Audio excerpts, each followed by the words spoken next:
bloody crystal's cracked. So where the hell are they?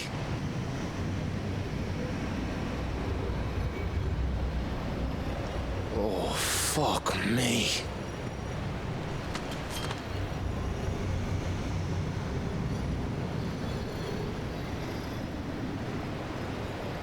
Is that ether?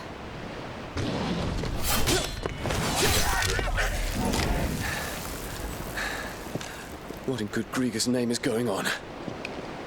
This is wrong.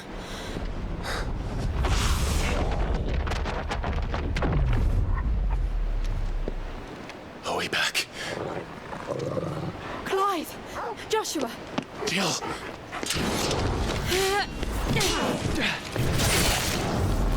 Is everyone all right? We're fine. What happened? Too much to explain here. Mate! We're leaving! Now! Everyone, fall back to the ship!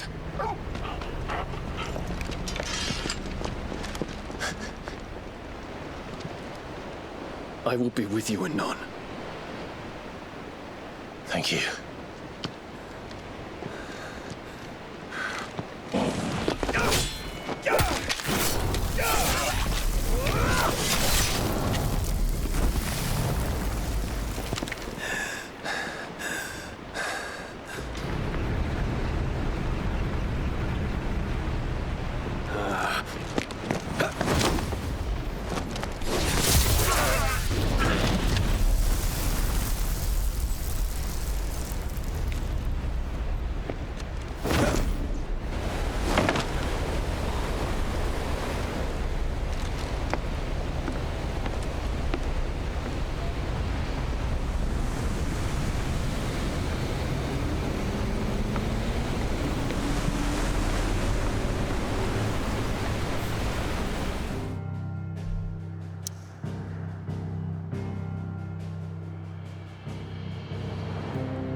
All right, all the way home. Also, I can share that I honestly thought Anon meant tomorrow. I was like, you don't have to stay here. Like, we can all just go.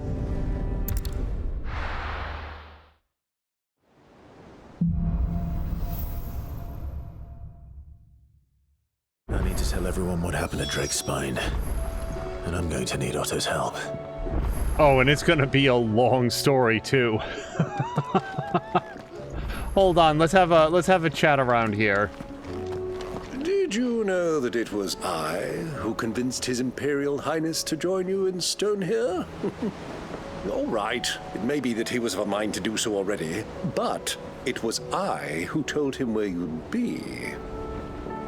I find that Uncle Byron shifts very organically between very savvy businessman, competent brawler, and kind of comedic buffoon, and all three of those things seem equally true. And depending on the needs of the scene, it just sort of flows very naturally for me. I don't know. I don't know why it works, but it does. It's not often our entire merry flock returns home to roost at once. I expect I should be wishing you good luck. All right. Hold on, Hortense. We definitely want to talk to Otto, and they're really going to have to yada yada the conversation, because it's going to be a big story. Oh my goodness. Origin, he called it. But the origin of what? So, on our way around to maybe fill up on potions and whatever else, that's a really good question from Joshua, and he also introduced a brand new name there, Lugos, I think it is. Hold on, let's talk with Dion. I have wronged so many. Ruined thousands of lives. I did not deserve to be saved. But save me, you and your brother did. Your uncle, too, forgave me my sins. Offered me a chance at redemption. Yours is a fine family, Ifrit. Cherish it. Hey, Dion, if you're feeling a little bit guilty about stuff that you did, maybe I can just let you in on the whole history between me and Joshua, because trust me, you're not the only one who's made mistakes, buddy. It's trust me, we can all use a little bit of redemption. I feel like we've gone both ways on the saving lives, saving each other, all right? Yeah, so he introduced Lugos, which, as far as I know, is the very first time we've heard that name. And if I was Clive, I'd want to go hit up Tomes up there and ask him what he knows, because it seems like Ultima is certainly not a good guy, but maybe not the worst guy. Because now I think that some of the murals that we've been seeing along the course of the game that sort of shows a character, a figure, sort of gathering up and being the epitome of all of the different icons might not have been Ultima. That we've heard a lot about Ultima wanting to forge Clive into a vessel for himself, and I think that that's a very I think that's a very malevolent goal that he's up to, but he might not be the worst guy out there, because he seems to be implying that there's a different character out there with even darker intentions. But as with so many things, we don't yet have all the details. Aye, it's a dangerous world out there. Best stock up while you can. Go on then. Yeah, so Defender's very close. Defender is so close in stats that I think that if we can upgrade it, then it will be better. Goots. Wow, that took a second. Goots was not able to upgrade it, but let's go over and see if maybe Blackthorn can. And before we go over there, let's just bounce over to... Nope, I knew I was going to hit the wrong button. Circle of Heaven is what we've already got. Sun bracelets are what we've already got, and maybe he can upgrade those as well. But while we're thinking of it, I could probably really use... Actually, I'm not as low on potions as I thought. Blind, you know. Okay, we've got everything else. Yeah, so I'm thinking Last Elixir needs to actually be the equipped elixir, or it doesn't fire. Because it hasn't done anything automatically in terms of saving Clive's life so far. Trouble with your gear, or... Oh, hold on, we've got a story about Dravist. The sound of ringing still. Has filled the streets of Dravist since back before anyone can remember. And there's not a smith worth his salt that didn't prentice under one of the village masters. Me and Zoltan worked old Vulcan's foundry till our lungs burned and our skin turned black. But we were happy. Till we weren't. Oh, there we go, we weren't. Things change, people change. And we can either change with them, or we can stay stuck in the past. Me and my old mate, we've chosen to put our past behind us so that Dravist can have a future. A future where young smiths can be proud of work done well and work done right. Just like here. Who knows? Maybe someday my apprentice will be someone else's master and work them just as hard as I do him. So, what'll it be? And yes, he can do a Defender +1. Taking a look at it, though, if I do it this way, it's going to cost a Behemoth Shackle and more than half of my Clutch Mine, and I don't really know where those come from. I've got 72, but yeah, and also a Fallen Iron that's in short supply. So, and then we can upgrade it. Oh, sorry, this is a +1, and this is a +1, and we can upgrade it to a +2. But upgrading it to the +2 would then take more Clutch Mine. So I think what we want to do to upgrade the weapon here... Clive. If you're gonna buy something, be quick about it. Yeah, to just buy the rather than craft it directly to +1 and spend a lot of our Clutch Mine, if we just buy it for $5,000... You're rubbing me blind, you know. And then come over here...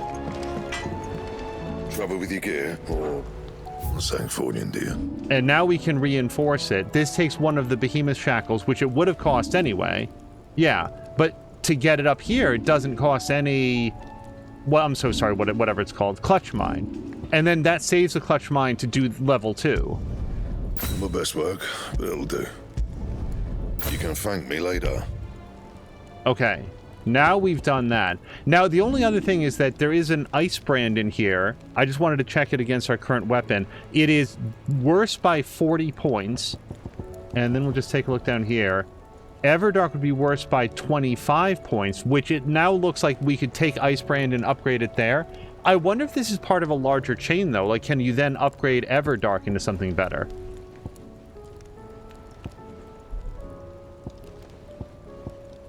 Yeah, this was a whole... I'd love to do this, by the way. This would be the upgrade to Ragnarok, but we don't have any of those parts, so it's sort of on the back burner for right now. Yes, Circle of Heaven. This is all, like, super cheap for us, so let's do that. That should do, yeah. And then we'll upgrade it all the way to rank 2. You can thank me later. Hey, can we call Goots over here and maybe show him how to do this for next time? My best work. That was our That'll do. other Behemoth Shackle, by the way, to get that up to Thank me level 1. later. Yes. That is everything. And? Okay, good equipment pass. First the skies, then the crystal. What next? The advent of Great Griga herself. I'm sure we'll be fine. Sid's back, isn't he? Oh boy, Tomala is credited as Sickly Soul in the subtitles. Do we have anything on the memory wall? It doesn't look like it. No, this would all be starred if we did. Just looking through, making sure that everything is familiar, and it certainly is. All right. And then let's read our missive. Okay, these two are marked as new. I just want to look at this one. Yes, yep, we heard from Eloise about Theo. Clive, there's but one crystal left needs cracking, but one man who can do it. See that you don't miss, Otto. Otto, I have some good news for you on that front. What happens somewhat after might be a cause for concern. A new life. While the going was slow, and not without the occasional run-in with some straggling orc, I saw Edda back safe to the Shadow Coast, where Mid was waiting kindly with the Enterprise. On the voyage home, I like to think the poor lass opened up a little, telling us about her life and the life she wants for her baby, but I suppose it's up to us now to make certain the little one gets it. Signed, Gav.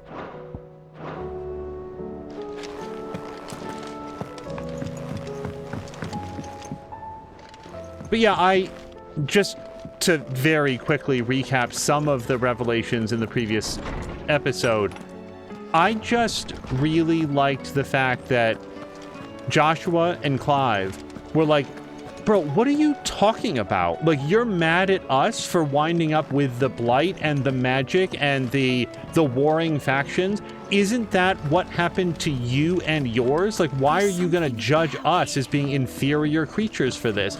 I have to say that in terms of, like, I always struggle with this, because when I say that I don't like that guy, or like he's my least favorite like villain so far, what I specifically mean is that I'm not mad at his presence in the game. I'm saying that he's the guy. I really also liked when Clive was like, are you still talking? Like, Ultima really, really likes the sound of his own voice. He's been waiting so long to explain to somebody his awesome plan and how much he hates humanity and how he's going to set the world anew and all of this stuff. And it's like, bro, shut up. No, you are not impressing anybody here, and I'm going to hit you with a whole bunch of fireballs until you stop talking, which is what Clive did. It just felt really good to shut that dude down because of his whole contempt for all of humanity, which don't think it's lost on me that mirrors the contempt that, like, regular people, quote-unquote normal people, have for the bearers. Everybody needs somebody to look down on, I guess, and Ultima's version is just everybody. So screw that guy. Still alive, I see. Something tells me that eyesore on the horizon is your doing. How'd you manage that? It's a long story. One that I'd rather only tell once. Right. All hands on deck, then.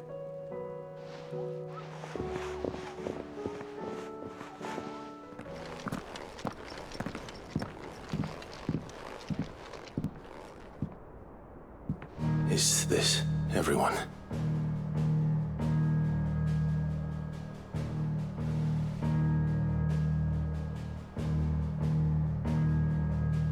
As I'm sure you've all guessed, the crystal which now commands the eastern skies was summoned by Ultima. He called it Origin. Though the significance of that name is as yet unclear. What does it matter what it's called? Its emergence tore Twinside asunder and wiped my homeland from the map.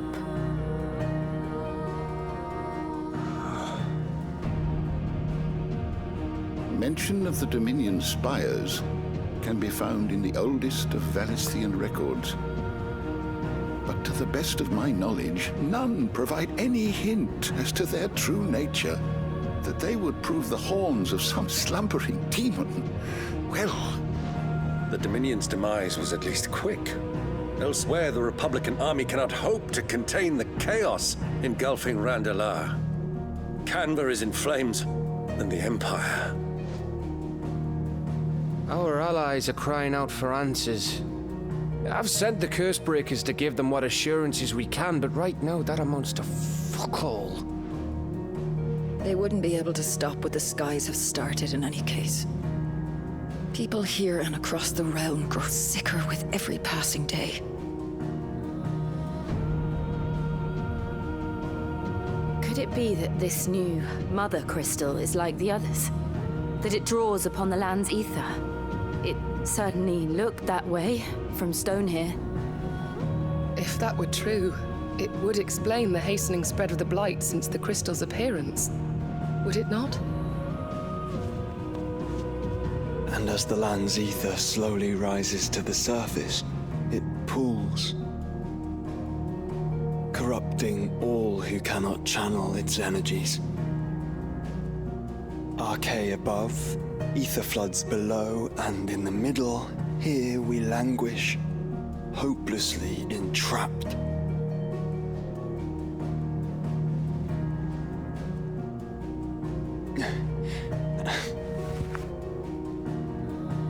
It's all right.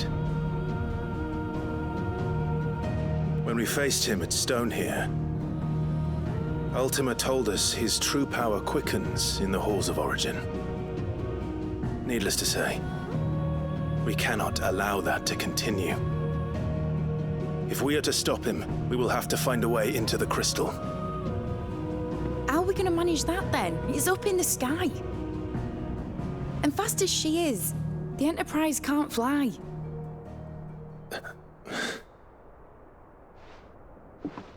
It's a lot to take in, and I reckon we'd all benefit from some time to clear our heads.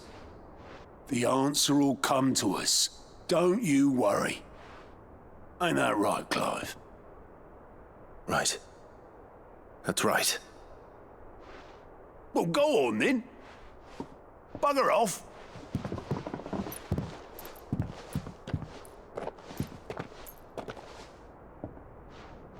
Same goes for you, Clive. You won't solve anything like this. Trust me. Go and get some fresh air, eh? Thank you.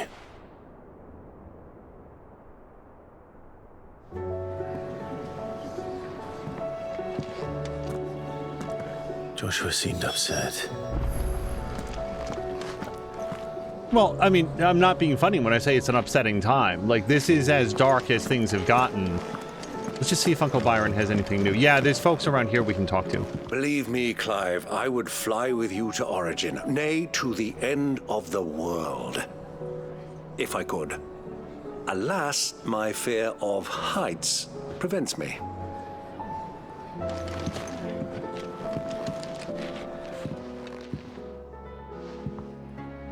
Sid! Look what the Cursebreakers brought back from Dalmekia. Said they were all the rage in Dalamil. Looks sort of funny if you ask me. I'll be damned. Have you had one before? Something smells good. What are we having? Bombs! And they are good. You should try one.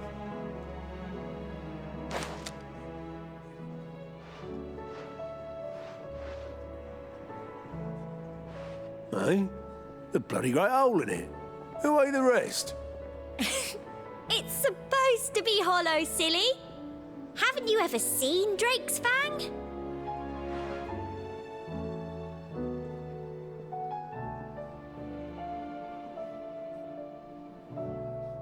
I think that's probably it.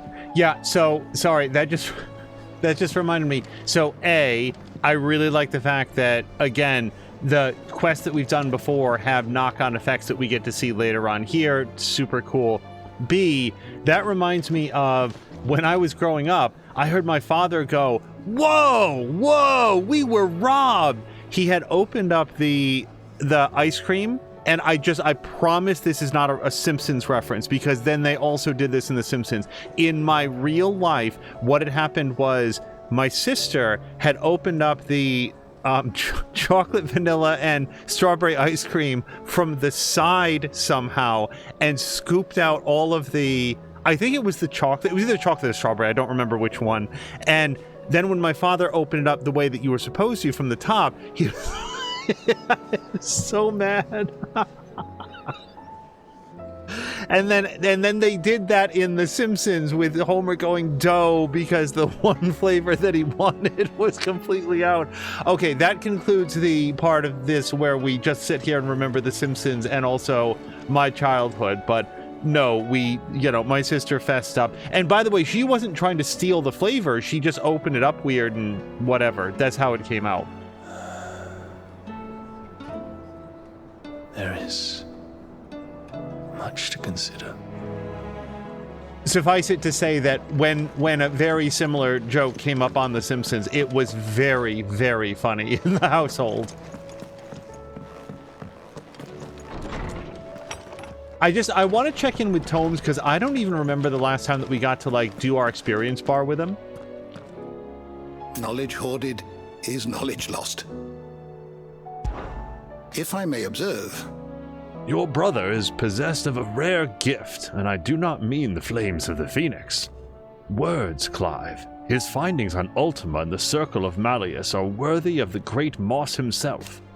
Should he choose to devote himself to this path, I hazard he could one day become quite the historian.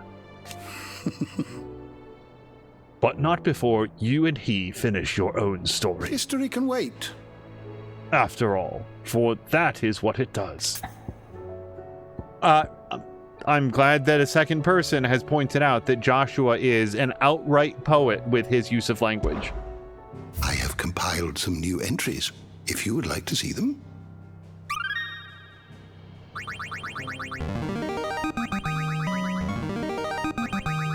I have quite the find for you today. Yeah, I would imagine that based on everything that's happened, we're really shaking up his view of the world because, again, think about everything that we learned in the last episode. We literally learned the origin of mankind, or at least we met somebody who seems old, powerful, and credible enough to have said, yeah, I'm the guy. I'm the guy that created mankind, and here's exactly why I did it. And by the way, you guys are all a huge disappointment because you went ahead and developed free will, and I find that inconvenient. That is a hell of a revelation to just come up with. Granted, we were there to smash a crystal. I just was not expecting to get that kind of revelation and kind of a plot twist on the fact that I feel like there's at least one antagonist we haven't met yet this deep into the game.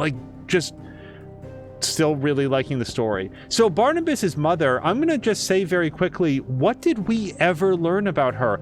We got to see that Barnabas has kind of an odd relationship with his mother, and Ultima being a representation of his mother.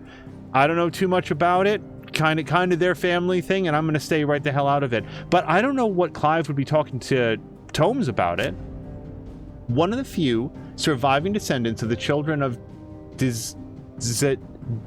Zemeckis, who fled from Valisthea and took refuge in the outer continent, only returning generations later. She and her clan were devout believers in the Circle of Malleus, whose teachings she instilled in her son, teachings and memories that he treasures to this day. Alas, her beliefs were also to prove her downfall, as she was killed in a raid by the followers of a rival religion. And apparently all we knew about her is that she didn't like clothing very much. This makes sense, because when Clive talked to Tomes about the Circle of Malleus and about Barnabas, Tomes would have known, oh, wait, this is some interesting thing about that family history. Can we just remember about the Circle of Malleus? The ancient religion from which, so these are the murals, from which more recent savior cults grew. Its belief beliefs were originally drawn from murals left behind by the people who lived near the Mother Crystal, Zemeckis. But while at one point it was a faith followed throughout Valisthea, time and the fading memory of the ancient culture that spawned it saw it gradually fall from favor. That's the other thing I just wanted to say in passing. The fallen ruins, like right here where the Hideaway is, where the previous Hideaway is, these old ruins that can't be worked, can't be demolished, sort of like stand ageless among the newer settlements made by mankind. That's just sort of like a thing in this world, that they're just such a thing that people don't really talk about them except to acknowledge that they're there, and there's not really a lot they can do except sort of build around them. I feel like we're definitely getting a sense that this was probably from Ultima's people, or something to do with that. Like, I mean, I do feel like we're getting a lot more information. Let's look at Ancient Mural. A religious image of the Circle of Malleus, an ancient faith that worship both the Mother Crystals and Ultima. It depicts the icons arranged in adoration of a central figure thought to be Ultima, the god that rules above them all. Joshua discovers an unblemished version in the depths of the Waluder stronghold of Gjallarhorn, and learns that the figure thought to be Ultima is in fact that of Ifrit Risen, Ifrit and the Phoenix united as one. Alright, let's see what we can learn about Ultima. One of a race of ancient godlike beings, it was their creation of magic that led to the rise and spread of the Blight, the few survivors of their race fleeing to the unspoiled land of Valisthea to attempt to remake the world. For this they created the Mother Crystals to harvest huge amounts of ether and sowed the seeds of humanity, that it might one day produce a vessel strong enough to channel it, that the humans would one day develop wills of their own they did not foresee. And I don't know what we'd have to learn about the interdimensional rift, a place beyond space and time, turned both a rift between worlds and our darkness by its creator Ultima. Clive and Joshua were forcibly summoned here by the mad deity when they ventured too close to the heart of Drake's spine. Upon fighting their way free, the pair emerged to find that their victory over Ultima had resulted in the shattering of the Mother Crystal. Yeah, that was kind of an unintended consequence. Let's just close all, I think. And then do we have any updates on Barnabas? Scion of a tribe that crossed the seas to Valisthea from the southern continent many centuries before, Barnabas remains a zealous adherent of their ancient religion, the Circle of Malleus. Tasked by his god Ultima to assist with the perfection of his vessel, Barnabas put Mythos to the test, at last judging Clive worthy and surrendering his strength to him with his dying breath. I again, just super quickly, well, hold on. Okay, a couple thoughts, not to get too confused. And now I've forgotten the first one. Tomes mentioned Moss the Chronicler, the far-fabled scholar of Valisthean history and legend. When Harpocrates was but a boy, Moss visited his village on the outer continent. Perhaps seeing something of himself in the young scholar-to-be, the great master took him under his wing. However, their time together was soon to come to an end, for one day Moss and his journal were gone, leaving nothing but a note behind, one which read, "Seek knowledge." The young Harpocrates took these words to heart. Okay, I don't know. What is the continent, do you suppose? A vast landmass situated far from Valisthean shores. Aside from the most intrepid traders, few have been known to brave the journey there or back, for which reason the character and customs of its people remain a mystery to most. Legends claim that the remnants of the fallen fled thither from the twins when their civilization collapsed, but even the most bookish continental would be hard-pressed to explain what became of them in the intervening millennium. I still feel, I'm so sorry, I still feel like Valisthea is maybe the broad term for the twin continents, like they're called both Valisthea and the twins, but I'm not even 100% sure of that. For a while I thought Valisthea was like the name of their planet, but no, because the continent is to the south of Valisthea, so it doesn't really matter. I'm sort of curious about this. The tripartite? I'm so sorry if I'm saying that wrong. Alliance formed in the year 859 between Rosaria, Dhalmekia, and Senbrek. Its purpose was to oppose the independence of the free cities of Canver due to fears that this might inspire similar independence movements elsewhere in the realm. The alliance was disbanded in 860 in light of the attack on Phoenix Gate and the dispute over the Sanbrequois culpability in the affair. All right, I don't know that we've got a lot of else. Well, Magitech I mostly remember from Final Fantasy VI, as a word at least. A term that appears in early histories of the fallen civilization and describes their highly advanced magical technology, of which the airship is the best known example. They also produce weapons all but indistinguishable from living beings, yet whose destructive power rivaled that of the gods of legend. The early chronicles labeled these beasts the Iconic Lastus, and it is from this term that the icons of the present day take their moniker. And then echoes. Well, because these are probably the weapons that they're thinking of. Strange clockwork constructs often encountered in and near fallen ruins. They were once only ever found protecting such structures, but in the aftermath of Primogenesis, beneath the blackened skies that followed, they emerged from the ruins at last and can now be seen all over Valisthea. Though widely assumed to be vestiges of the fallen civilization, it seems they were in fact originally servants of Ultima, created by him in a time lost to memory, and that it was only over long years of scavenging wreckage from fallen ruins that they took on their current form. Since Ultima's reawakening, they have now been guided by his will and will alone. Okay, I feel like that sort of gets us... If you have a question for me, I should be happy to answer it.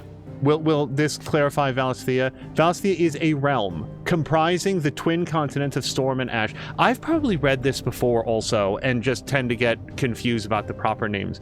Over which the Mother Crystals once stood vigil. Countless eons ago, Ultima arrived here, fleeing the blight that devoured his own homeland, and resolved to rebuild the world and usher in a new and final age of pure reason.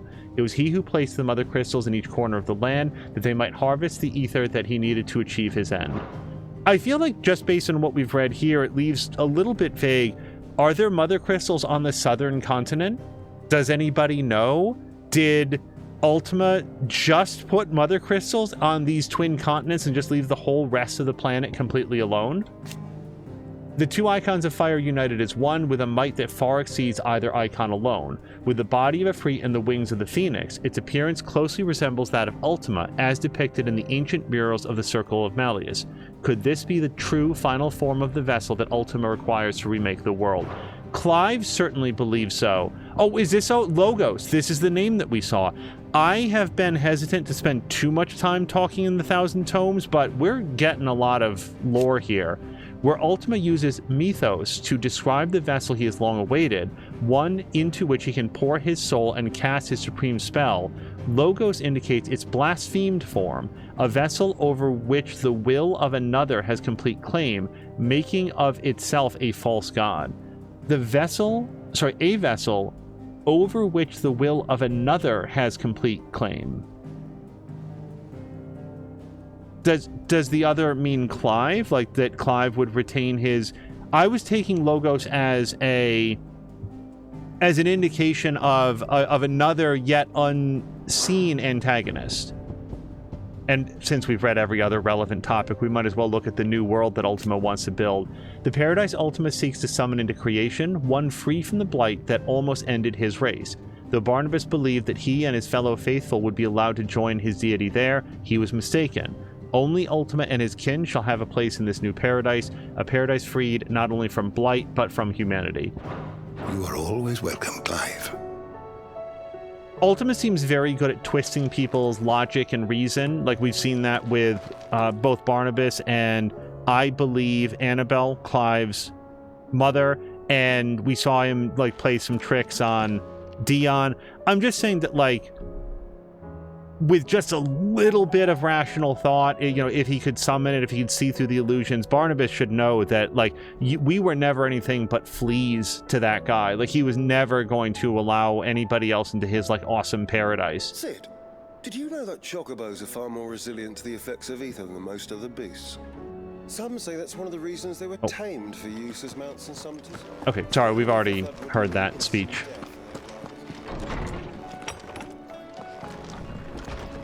Between the State of the Realm presentations, the interactive map of, like, relationships that we can find, and the Thousand Tomes, I continue to be so impressed by the way that this game keeps its lore and story understandable.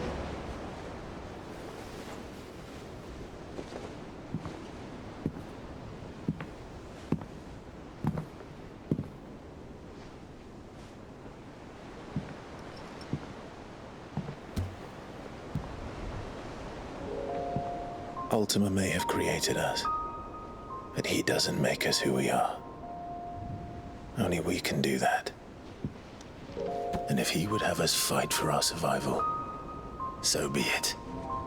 It's what we've been doing all along. Much like Ultima himself, it would seem.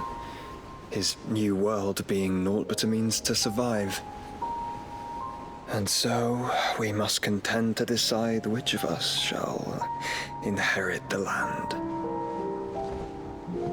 Should Ultima prevail, it will mean death for us all. Of that, we can be certain.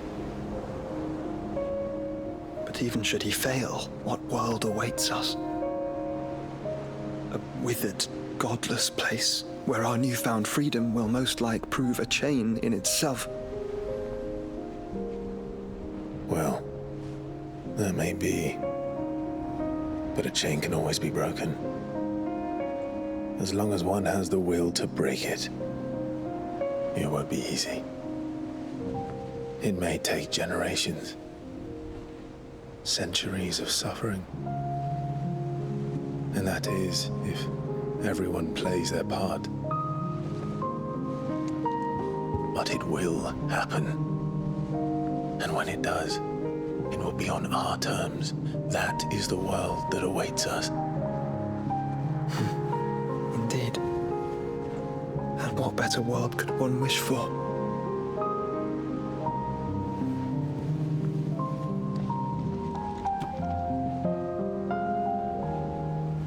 But first, we have to reach that crystal. Then it's a good thing I have wings. You can barely stand, let alone fly. And only the Founder knows what horrors await in those skies. You certain about this? Am I certain? I am the Phoenix. I will do what I must. This is our fight. Remember?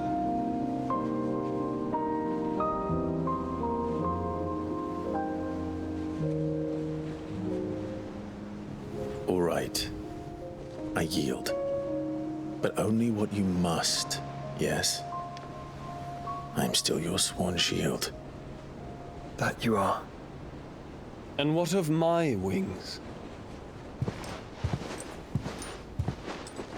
Lest you forget, you go to stand against a god. I would not have you succumb to fatigue before the fight begins.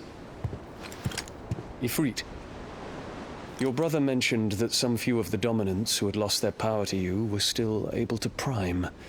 Is that true? It is. But their Eikons no longer submitted to their will. Then mine will have to be stronger. That you both might save your strength for the battle to come. You don't have to do this. If you do, there's a chance you might lose all you have left. And what have I but regret? My life ended in the Dominion. I fear death no more. Besides, I would have words with Ultima. He has much to answer for.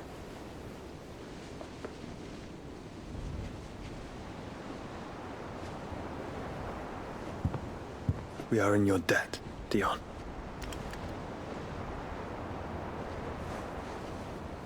We can speak of debts when this is over.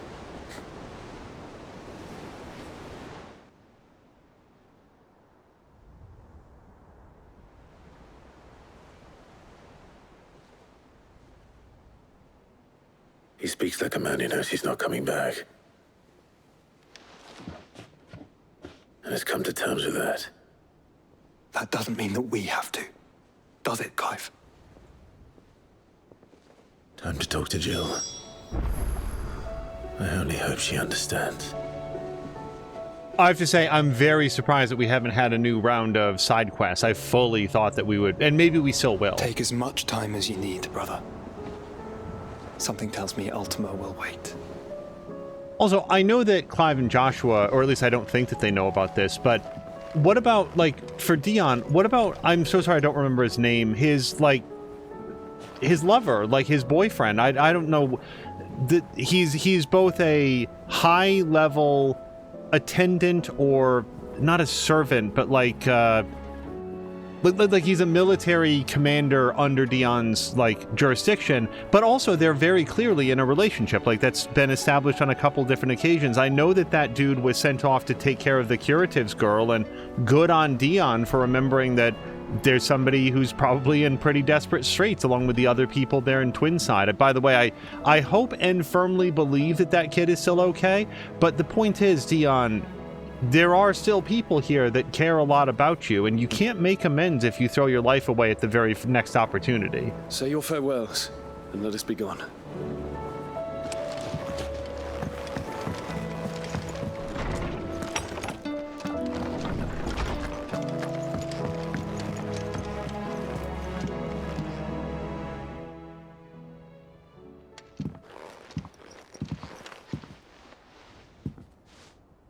Come to wish on a star.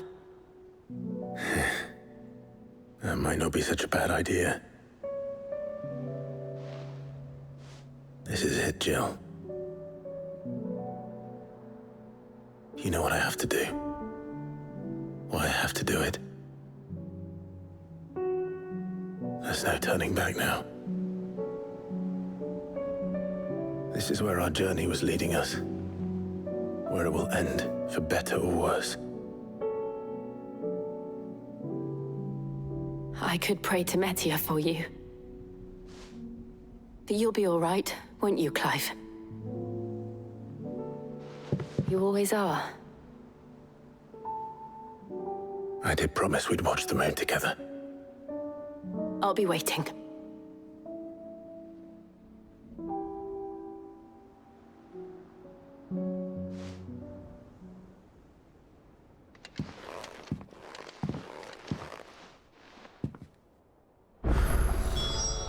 It's almost time.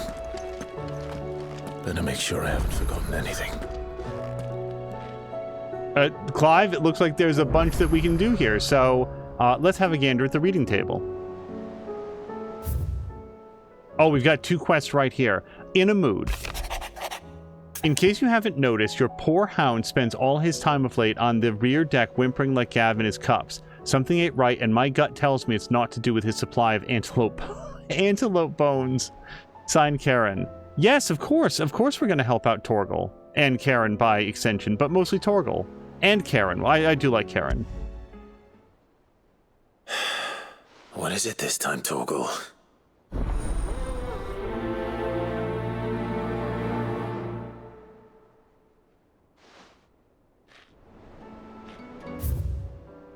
In search of a lost tome.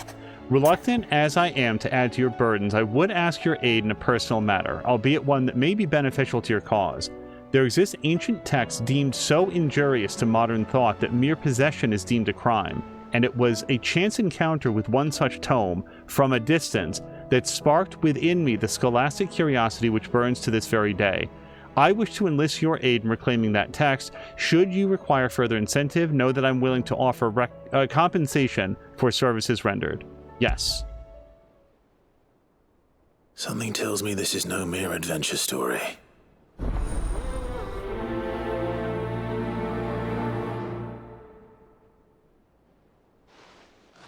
And although the pursuit of ancient knowledge it may not be like the most critical thing that we would be doing with our time, I think based on what we've learned about, say, the origins of civilization on this continent, it does feel kind of relevant in terms of like tearing down all of the orthodoxies and re-examining what people started to think that they knew about the history of the world. Ask about origin. Ah, you've set on this plan of yours then? I am. Huh. You were never one to shy away from a fight. It's weird that we get no dialogue here. Some might say it runs in the family. Ha! Your father would be proud. Thank you, Uncle. I know he'll be with us up there. As for down here... You may take comfort in the knowledge that the realm will be in my capable hands until your return.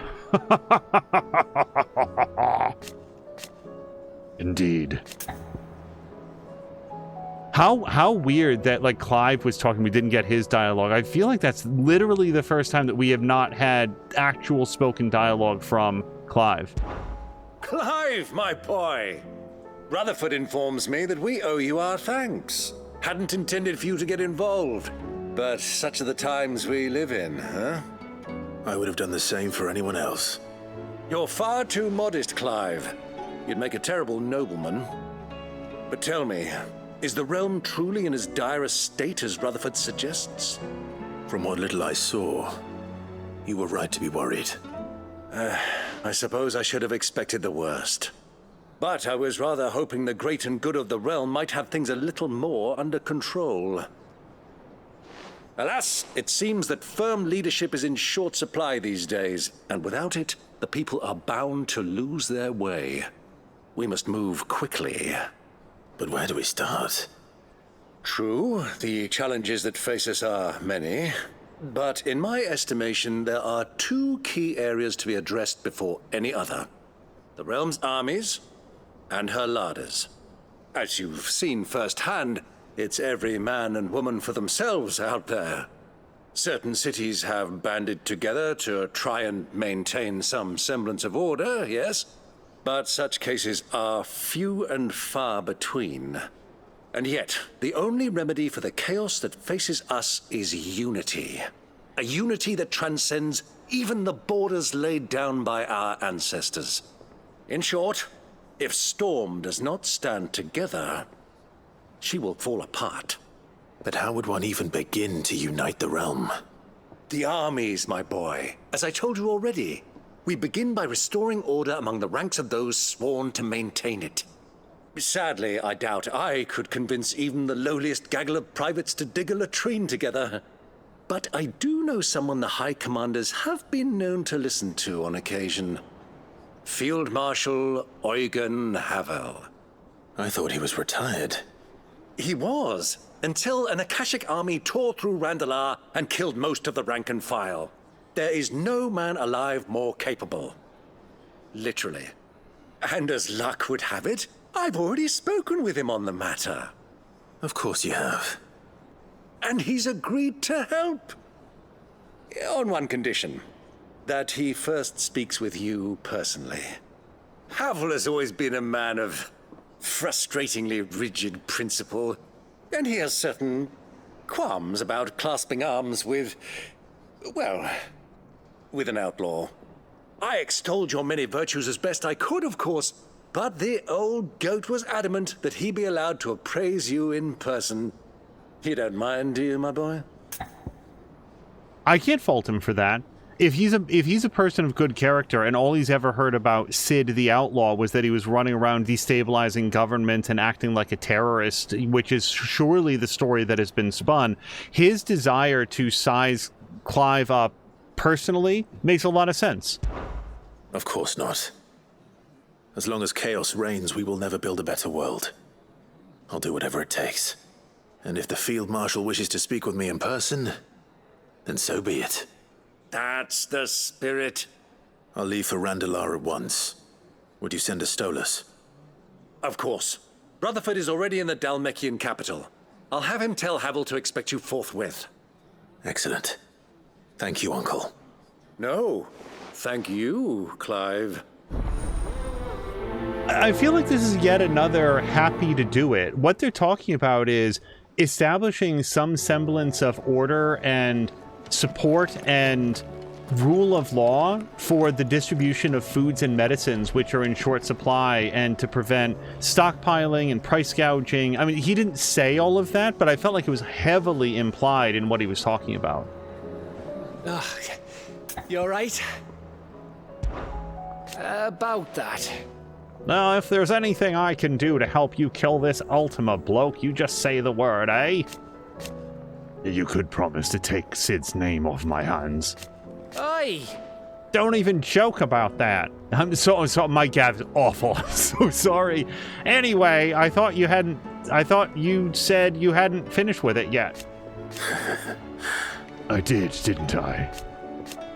Now, if you wanted to give me an even grander title, something to rival your Sid the Outlaw, that'd be a different story. Let's see.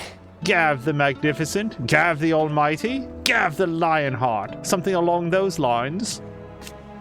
I'll leave it to you to decide. I'm sure you're more than capable of choosing the perfect moniker for Sid's right-hand man. Right-hand man, eh? I'll take it. You off then? Yeah, he's got like the multi-conversation bubble over his head. You alright? But really just the one topic. Yeah, no, I have absolutely no Gav in me at all. None of my impersonations are good, but that was really bad.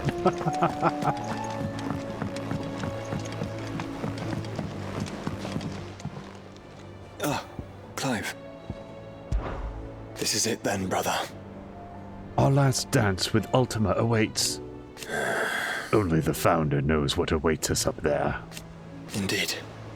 But whatever we find, we shall overcome it. It would not do to disappoint our friends. I'm pressing A. You're wrong.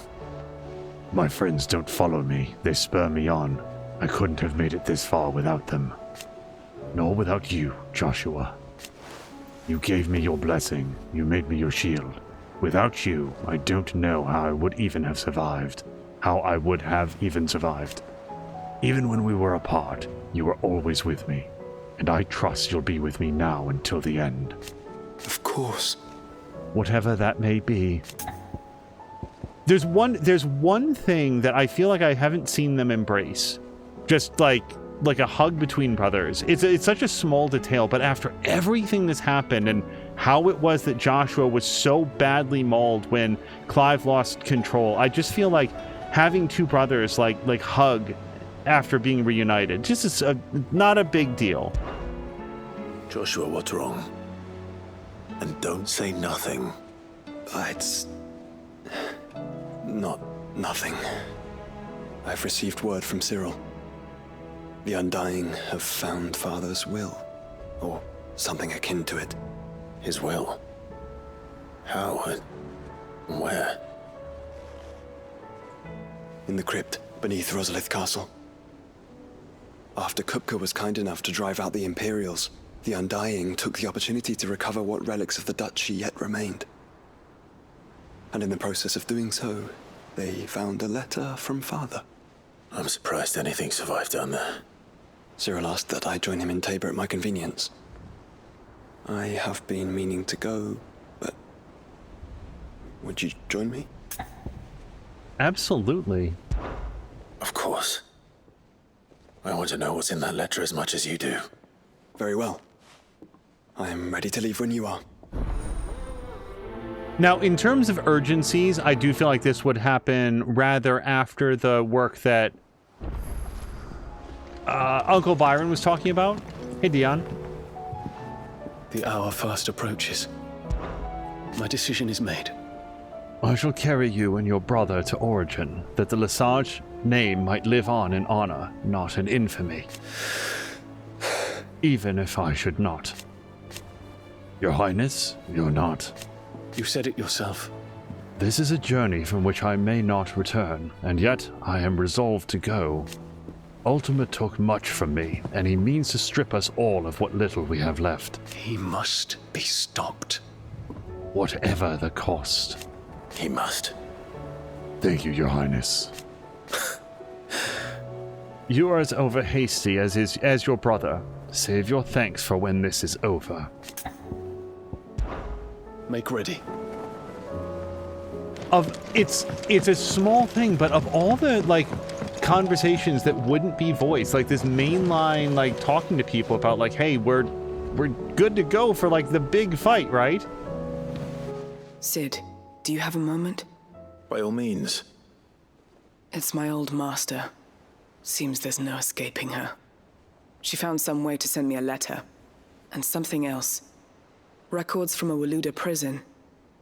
Seems they were keeping a lot of bearers there. How did she come by such a thing? Finding bearers always was her strong point. And it seems the cells of Balmung Dark are full of them. Foreign captives, the masterless. Bearers no one would miss.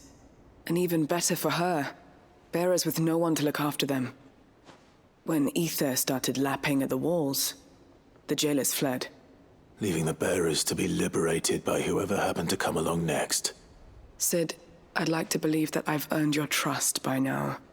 And while I'm well aware that you've forbidden Cursebreakers from traveling to Waloed, I can't let those bearers die in their cells.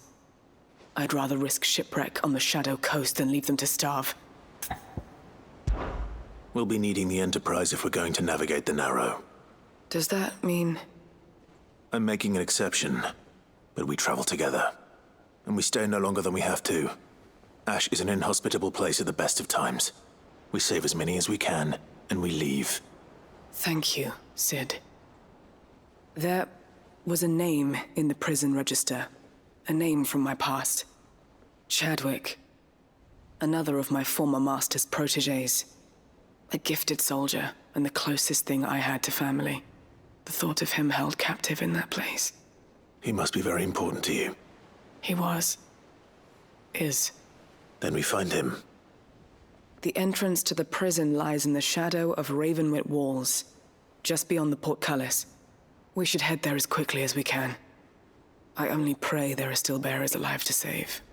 As do I, Doris.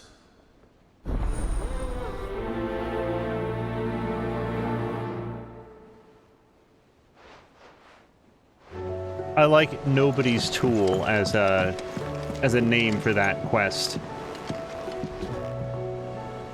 Sid, I was wondering if you could help me. It depends what with. A bearer, but recently freed from his bonds, is keen to join the Cursebreakers.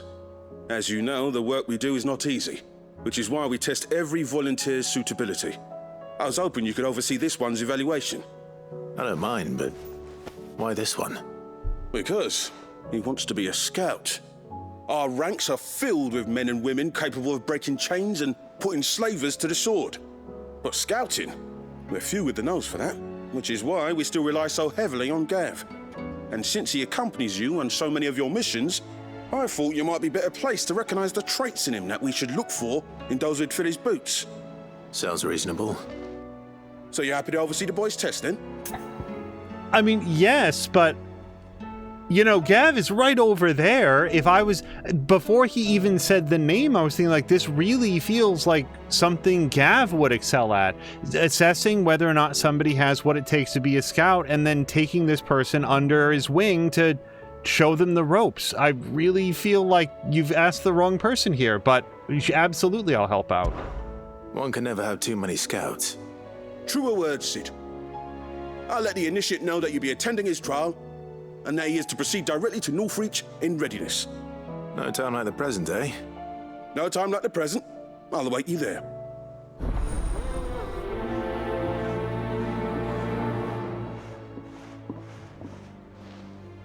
Northreach. I don't suppose they could have chosen somewhere closer. Truly, that feels like you've sat in on a lot of piano recitals. Will you teach my son piano? Like, wait, no, that's a different skill set. What a word.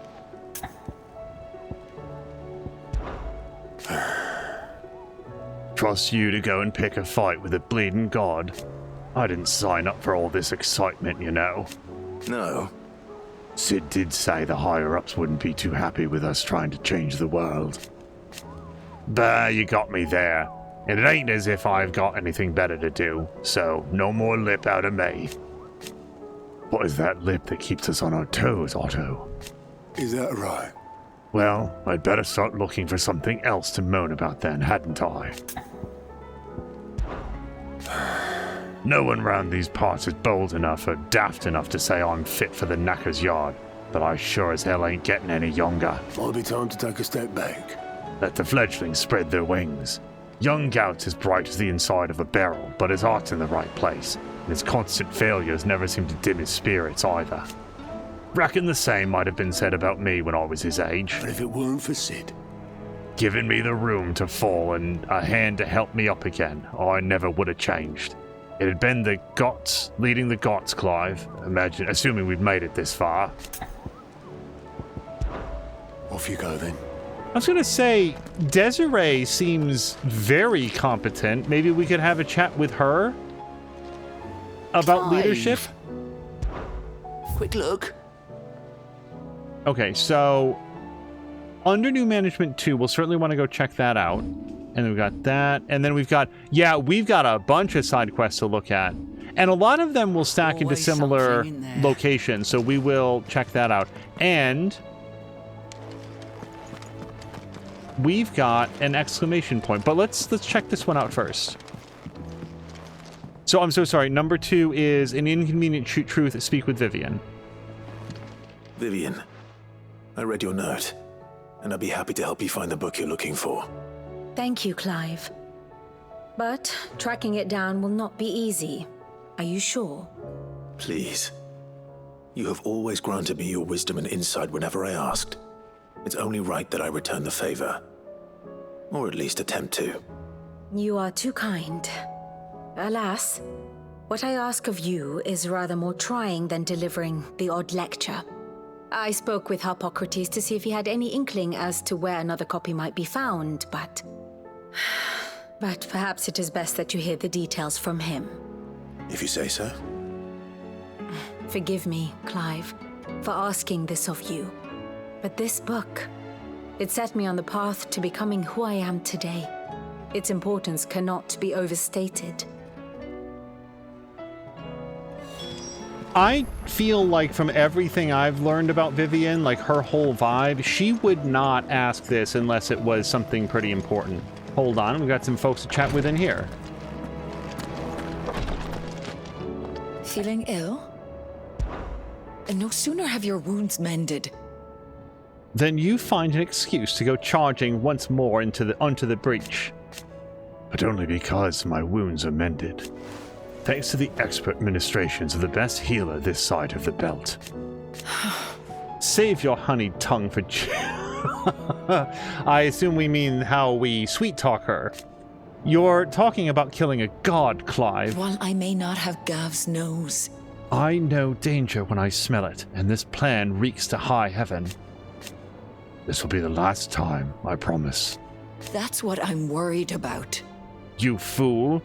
Don't you think I'd rather stitch 1,000 of your cuts than never stitch one again? I do. Thank you. What I'd truly like is to share my knowledge of healing and herb lore with the realm. Every cure seems like a miracle to the child who knows nothing of medicine. But teach her medicine. And suddenly a world without miracles doesn't seem so frightening. Hey, I can think of an apprentice that I would love for you to meet. Try to stay out of trouble. Honestly, Curatives Girl and Taria here seem like a great pairing. Greetings, Lord Marquis. His Grace and I often spoke of our travels, and a certain saying of his remains with me even now. Duty is the enemy of freedom. At first, I thought that he spoke of his own plight, and though he was able to roam the land again, his duty to unearth the truth about Ultima prevented him from being truly free. But I came to understand that he spoke not of himself, but of me. It was my duty to him. That his grace judged to be inimical to my own freedom. I believe that this is why he bade me remain here, so that he might at last be released from my... that I might at last be released from my duty to him. Few others in his position would allow the cares of a humble attendant to weigh so heavily upon them, nor take such drastic action in response. My lord. You are resolved to go, then? I am. And so is Joshua. I know you fear for him, but I'll do everything in my power to keep him safe. I do not doubt it. You are, as you have always been, his first shield. I was only ever his temporary protector. Now his grace has bade me protect the Hideaway instead, and that is what I shall do. Thank you, Yode. May you return safely. To us, my lord, both of you. Have care, my lord. Oh, it's Edda! I genuinely was wondering if she was here someplace, and I'm glad that we came in here. Thank you, my lord, for taking me in. Everyone here has been so kind. It reminds me of home. I really hope her baby is okay. Because, again, what was at least hypothesized by Clive is that the pregnancy was filtering a lot of the ether out of her system and presumably through the fetus. Now, again, if the fetus is a bearer, they're going to be more resistant, but not immune. We've seen that in the story. What do you think happened to Miss Midadol? I heard you...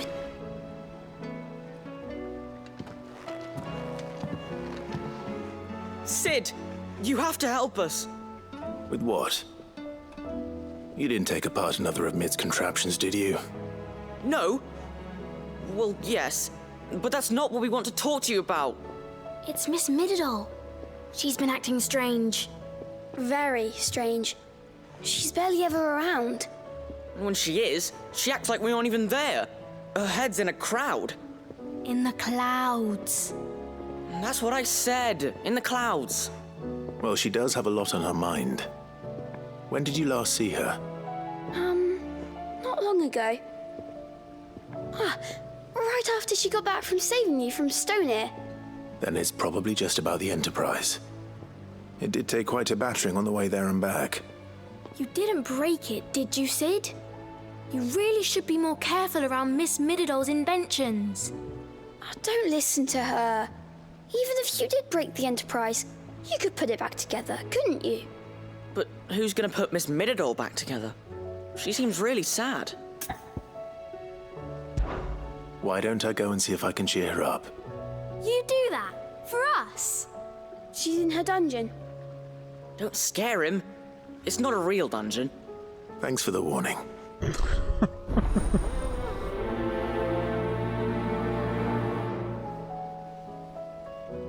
Yeah, we really never conversed very much about the fact that they rescued Clive and friends from the whole Ultima situation by ramming the Enterprise into basically the city walls and knocking them asunder so that everybody could be evacuated, and then sailed home, mind you. Like, that is a hell of a strong ship.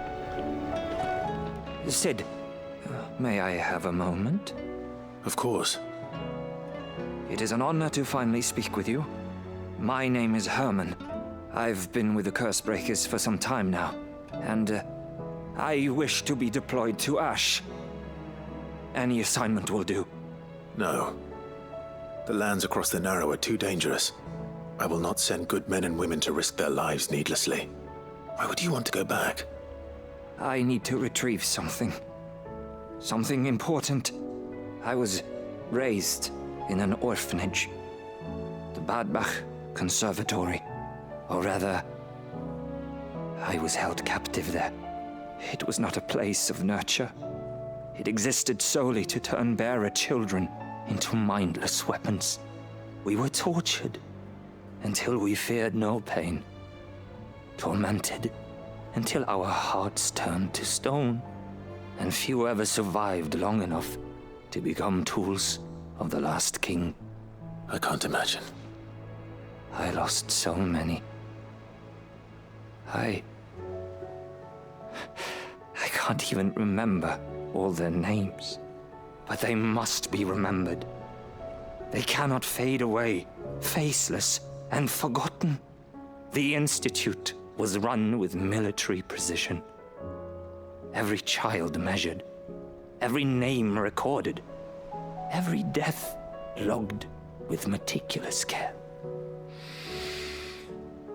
Sid, allow me to travel to Ash and recover the registry so that my brothers and sisters might live on. You were a good friend, Herman. But the fact remains that Ash is simply too dangerous. Sid, please. Even should it cost me my life. Too dangerous for you, Herman. But not for me. I'll go to Badbach and find the registry. You will? I won't let you risk your life. I don't know how to thank you. You can start by telling me where I'll find this orphanage. Vida Grace. Hidden in a forest, overlooking the plains. All right. I'll see what I can find there. May the mothers guide you.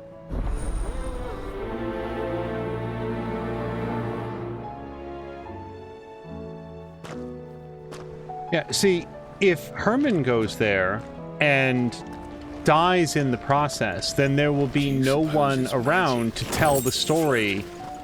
Sorry, just trying to get away from their dialogue. There'll be nobody left to tell the story that's revealed by the registry. He's the one who can interpret that, who knows the names, who can share that story and relate it back through the lens of his own experience. If Clive goes and dies in the process, which, I mean, the protagonist, so that's not going to happen, but within the fiction of the world, then Herman could always go afterwards, or there could be additional attempts later on in the future.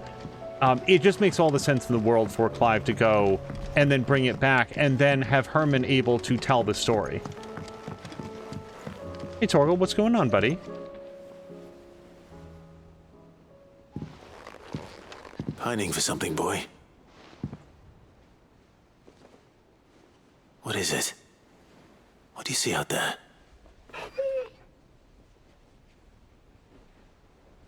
I never did ask where you got that anklet of yours. From Sid, that's why. On the day he brought him home. That long ago? And you're only thinking to ask this now? Sid saw that the pup had a habit of gnawing on his leg, since you ask. Clap that there iron on him to keep him from doing it. What was wrong, boy? I'll take like as not. Must have been hard on the poor whelp losing his loving masters at such a young age. Doubly hard in being a frost wolf, torn away from his Eikons and all. Sid would always tell him, you want that iron gone, you find what it is you're looking for. I reckon what he were looking for was you. I'm sorry, Torgal. Sorry for making you wait so long. Let's get that thing off you.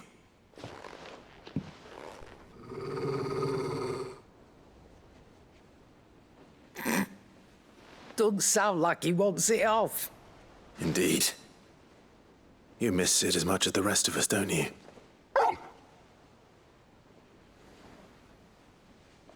You want me to go with you somewhere?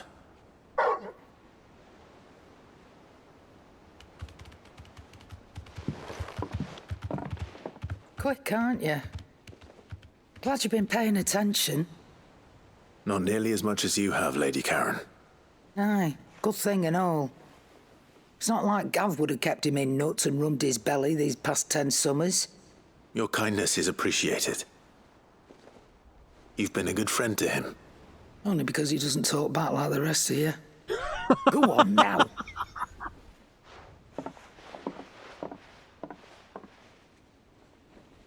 Where to then, Torgal? There are a variety of sort of like grumpy and surly adjacent characters, but none of them are as funny about it as she is, and that's one of the things that makes her character so unique. Like, Blackthorn is... He had one line that was very funny, but like I don't think he was trying to be funny. He's a very humorless character, and that's who he is. He's extremely like he's very, very grim. She's very like sardonic in a way that I find really, really appealing.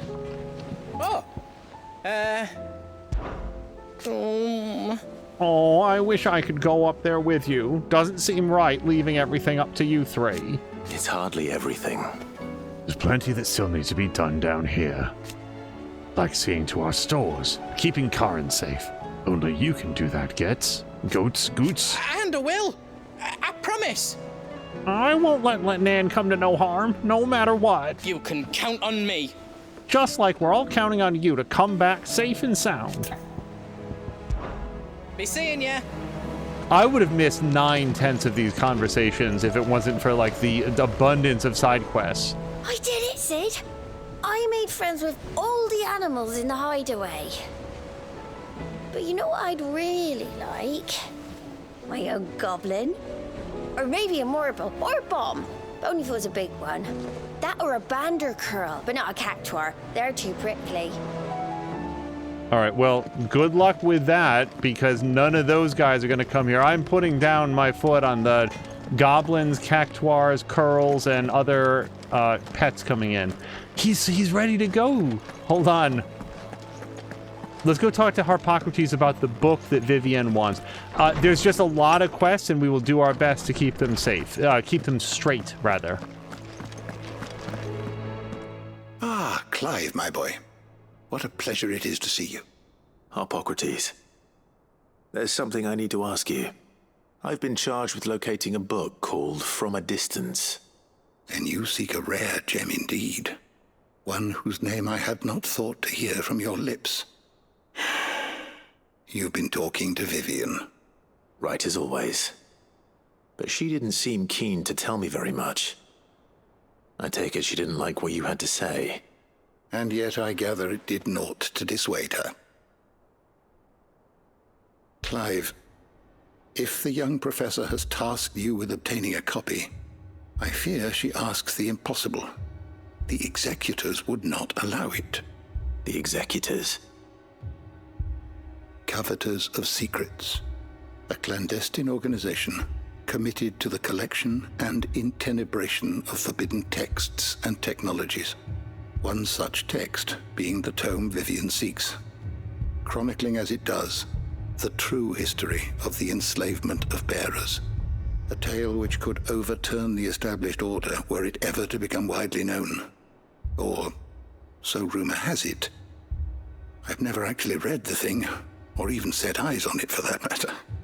How is it that I haven't heard of this organization? Why, secrecy is the executor's watchword. They lurk in the shadows, emerging only to seize that which must be seized, be it books, inventions, or people, before disappearing again, leaving nary a trace. Which would explain why Vivian's copy was snatched from her grasp not long after she found it. By the hand of the executors, yes. But what drives them? Self-interest or ideology? A fine question.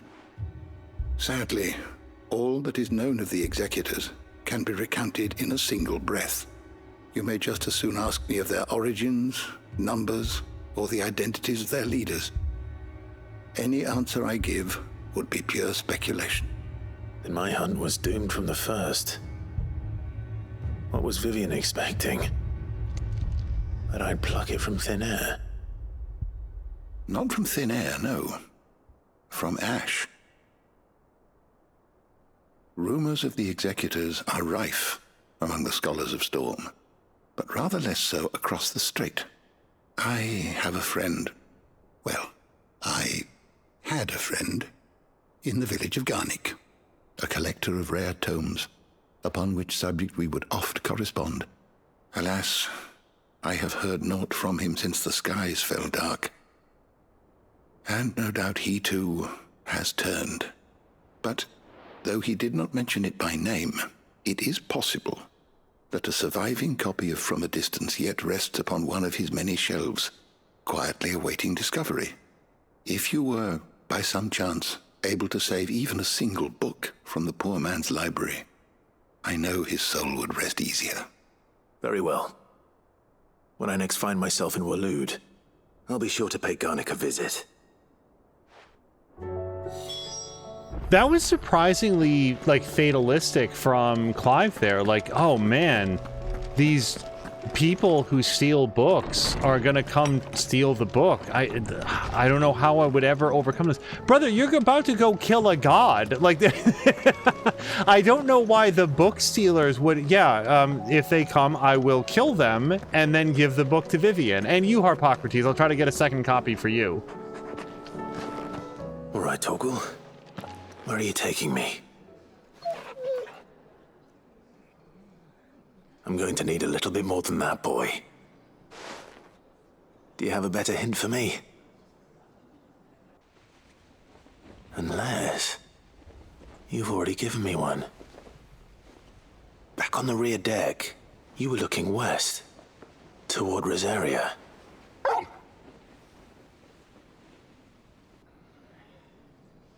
Why don't we try the rookery?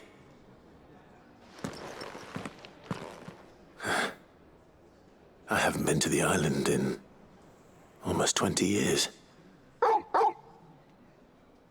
To Port Isolde, then. Fingers crossed the old mooring is still there.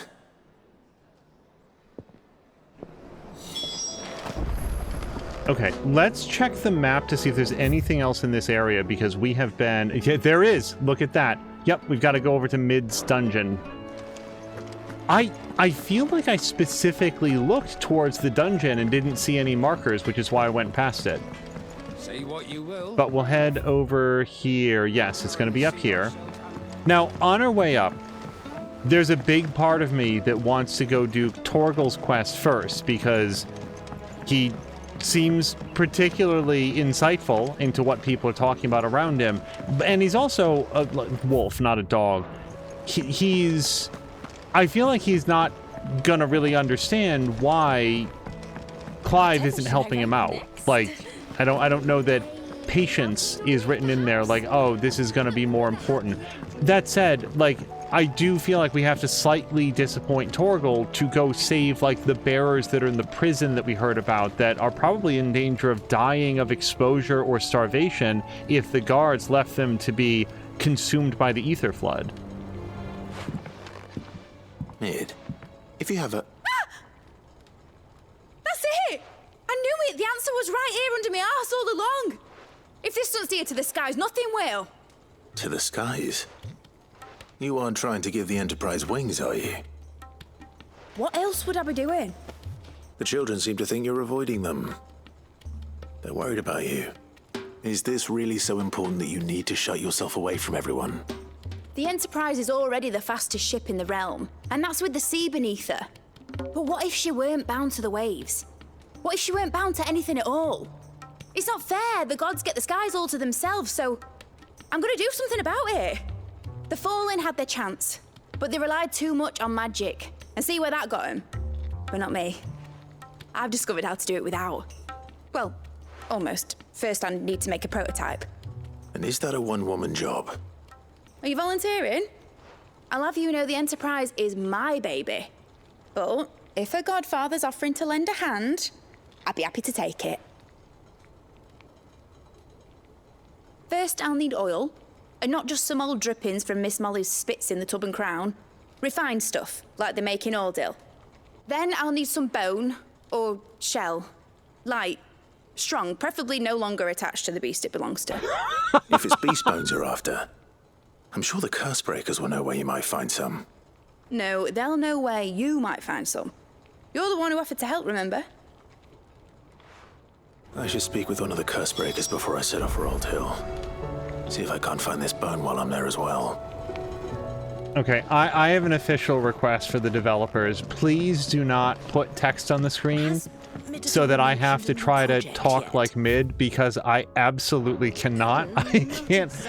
None of my accents are even remotely close, and hers, I might as well not even attempt it, because I have absolutely no ear for that particular dialect.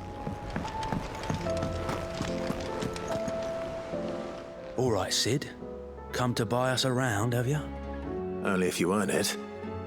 Mid needs a piece of light but durable bone for her next project. You've encountered your share of beasts on your travels across the realm. Any ideas? Most bones are the same. Whack 'em hard enough and they'll break. If it's durability you're looking for, shell will serve you better. You know what an adamantus is? I do. And I know to give them a wide berth. Will any old adamantus do? Well, with shells, the older the harder. There's a rumour of an ancient adamantus down in Karava, near Old Bidza. Or what's left of the village anyway. But don't expect to make quick work of the bastard. There's a reason it's lived as long as it has. I'll keep that in mind. Thank you.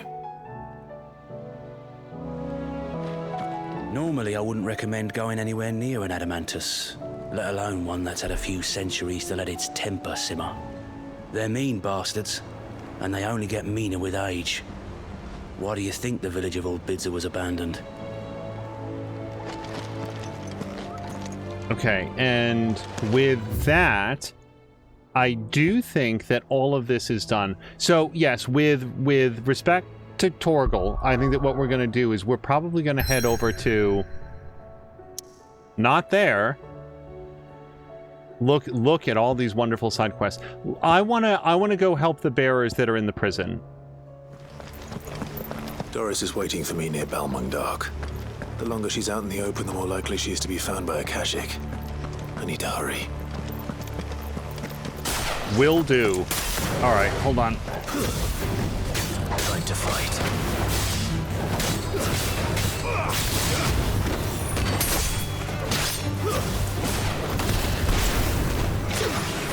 Oh, what? Okay, I don't exactly know what that big flame explosion was. I didn't do that, I don't think. Ah, it was Joshua. Okay.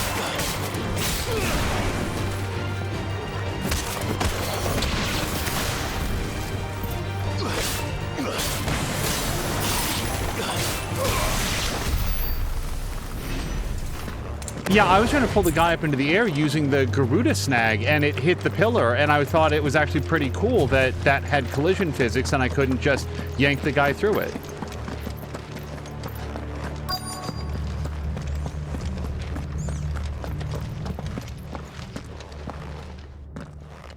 There were no guards, I take it.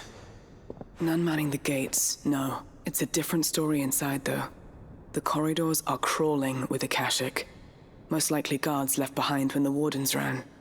If Chadwick was being held here, I worry that he may already be.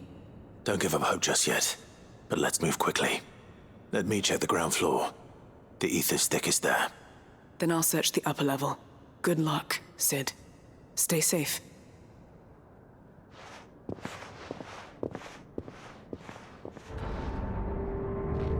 Also, Doris, just how bad are the floods inside the walls? Bad enough to turn a bearer? I hope not. We're risking a lot just being here. Better keep my eyes open for signs of life. Oh, I think we found some.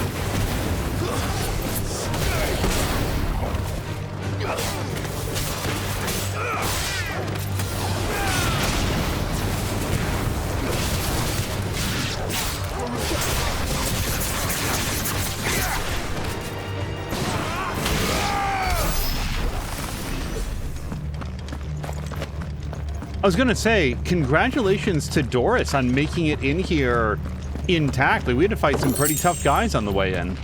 That Lich is no joke. So, hold on a second. The actual marker is over here, and the further that I go from it, the more concerned I become that I need to touch this before I can go forward. Like, this is sparkling. Maybe he's gonna say, oh, I don't have a key.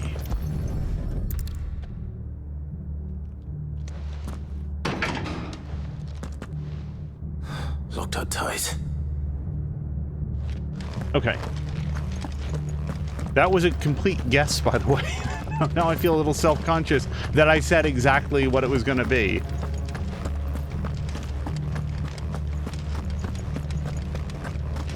Oh, and look at this.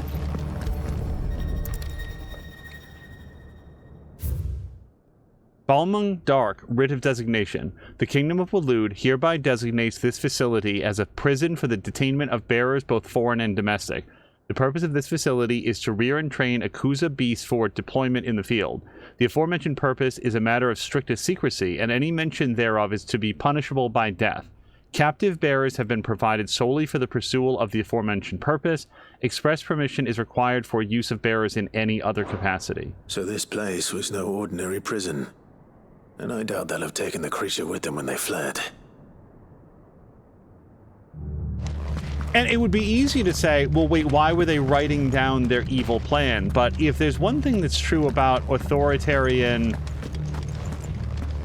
governments and sort of governments and powers throughout history, it's that they are typically meticulous record keepers because they need to establish what are the rules, what are the laws, what must you do. So they write everything down, and then of course people serving the power then need to demonstrate their value to the state by taking meticulous notes on everything that they do. So yeah, actually I can see this being a thing.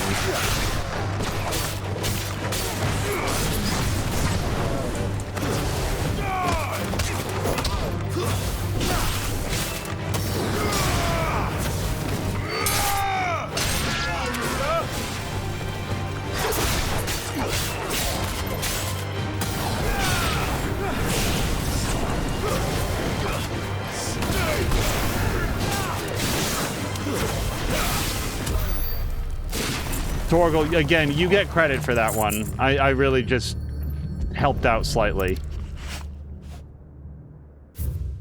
Recommendation concerning Kuza Beast deployment. The Kuza has long been recognized as an especially aggressive species. This being the case, it was hoped that successful deployment on the battlefield might be a means of inflicting heavy casualties on the enemy. In exercises conducted thus far, however, the beast has proven incapable of distinguishing between allied and enemy combatants. As such, deployment alongside regular troops is not recommended. It is proposed instead that bearer captives be employed in order to draw enemy focus, and the beast then driven into the fray in order to achieve maximum benefit with minimal loss of Waluder lives. Just to read between the lines there, it's okay if it kills all the bearers that are being used to draw the enemy troops into this particular conflict. Minimal loss of Waluder lives. And what happens when they run out of bearers? Even the Imperials take better care of their branded than that. Not by much, though.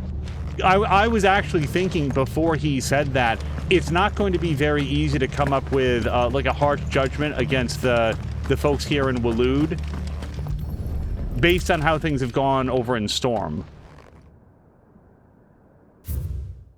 Memorandum on Kuza Beast feeding. Recent supply shortages left us with insufficient resources to feed the Kuza entrusted to our care. Fortunately, the creature was observed to kill and consume the bearers assigned to fight beside it in a mock battle conducted as part of its training. The beast was further observed to enter a state of visible contentment upon feeding in this way, suggesting that live bearers may even be its preferred source of sustenance. While this behavior is unexpected, it is not unwelcome. They're not even human. When I say human enough, like, they don't even have enough compassion to say this is even slightly disappointing.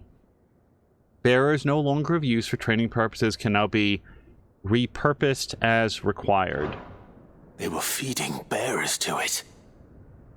This is even worse than I'd feared. Nothing but a caching down here. Hopefully things are looking better upstairs. Okay, yeah, we can't see how Doris is getting on. We did see. I'm glad that we got a chance to read all of that, as awful as it is. Here's the thing, it may not have been government policy, but I have never forgotten the father and son team that were tricking bearers into getting attacked by wolves because they thought that was funny.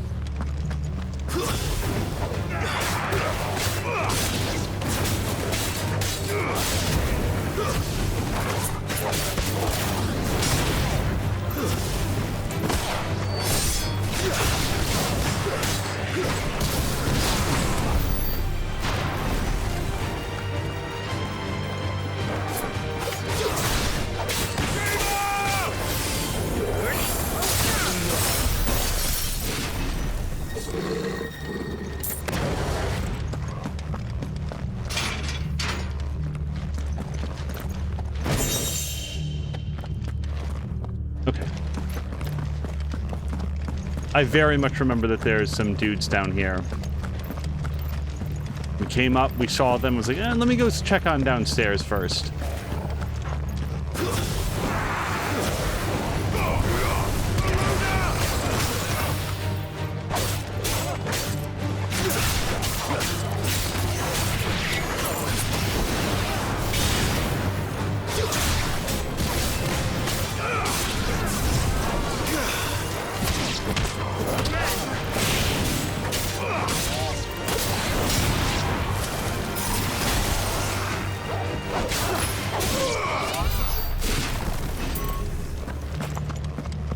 What was that thunk sound there at the end? Bonk.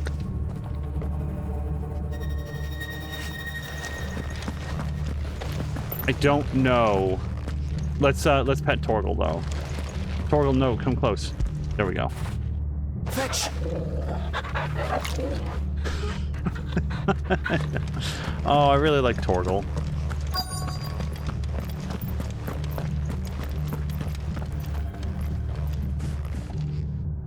No luck downstairs.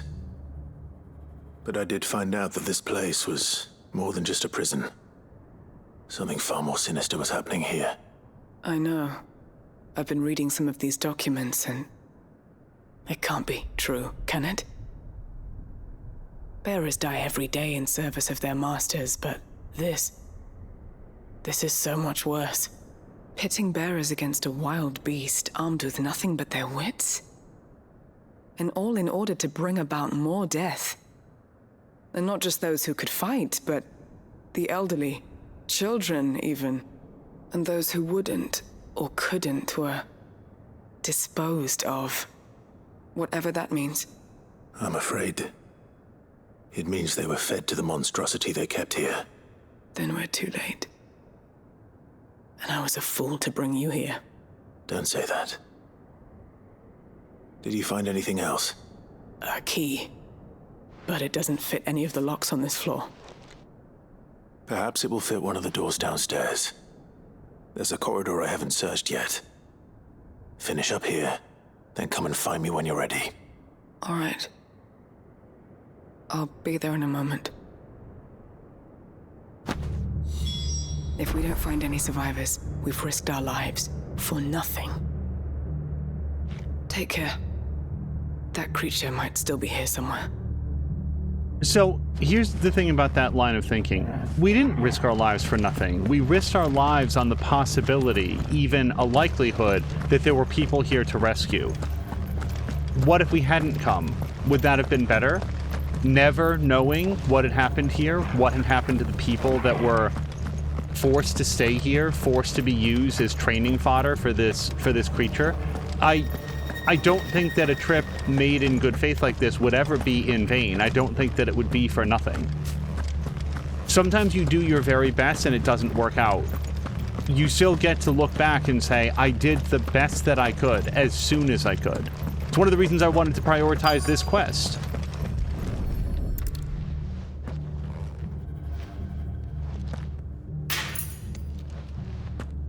Let's see what we can find down here.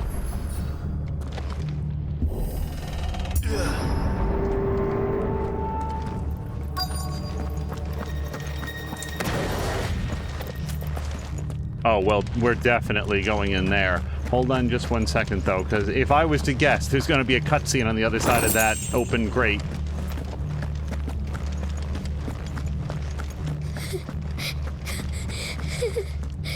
Wait, where is that sound? A survivor. And she sounds close. Like, really close.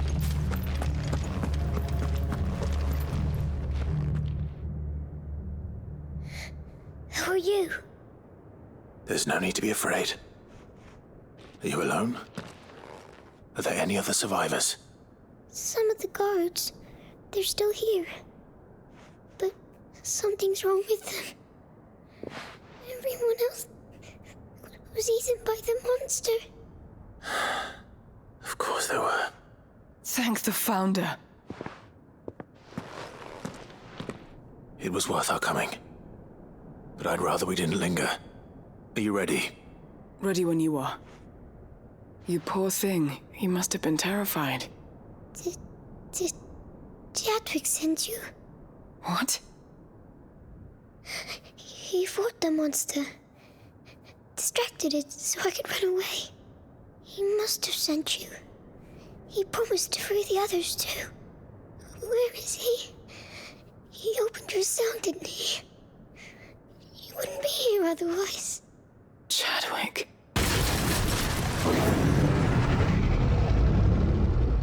Was that? Monster's back! Chadwick, help! We have to get out of here. Doris, keep the girl safe. All right. You put that bearer-eating bastard in the ground.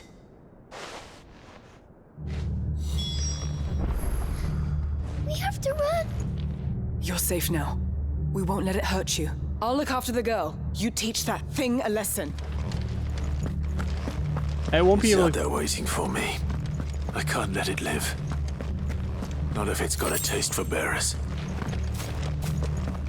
Yeah, I'm about to say, it won't be able to take its education forward with it, unfortunately.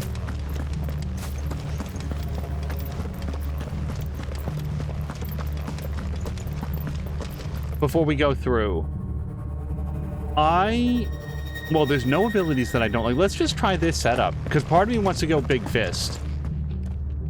Man, part of me really wants to go Big Fist, though. Let's just take a quick look at our gear and icons.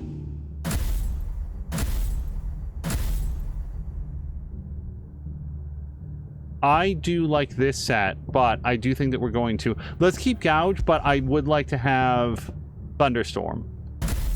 Yeah, and then we're going to have Big Fist. Really want to punch this thing. Which one is this, by the way? Flames of Rebirth. Got it.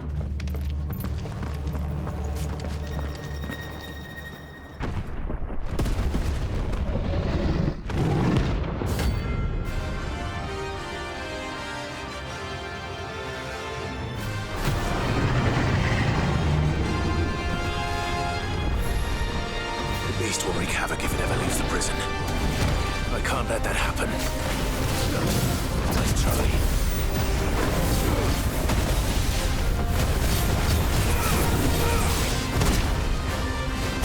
Okay, I need a lot better on the dodging.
Oh my gosh, I'm not getting the backhand at all.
Okay, Big Fist is not big charge.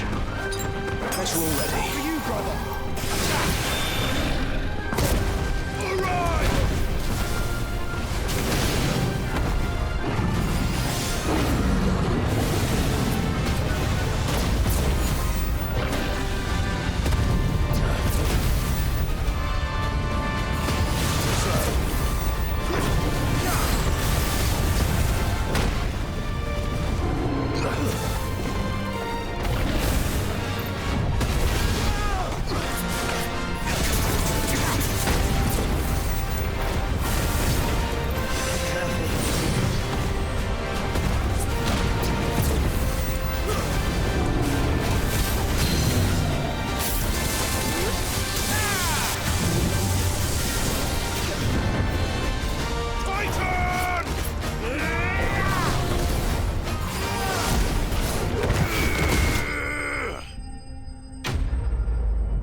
Finally. Sid, are you hurt? I'm fine. I think.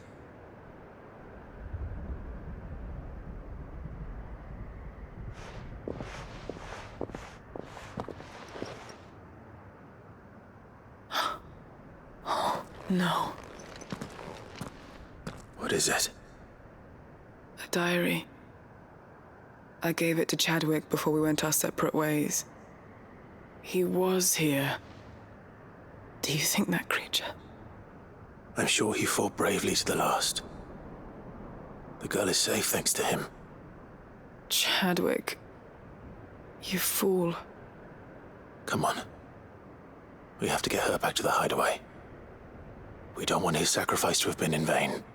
No. Of course not. I'll see that she's looked after from now on. It's the least I can do.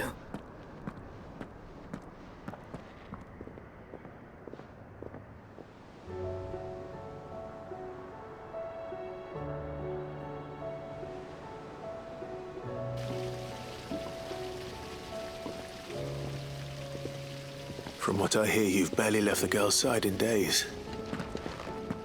I hope she's recovering from her ordeal.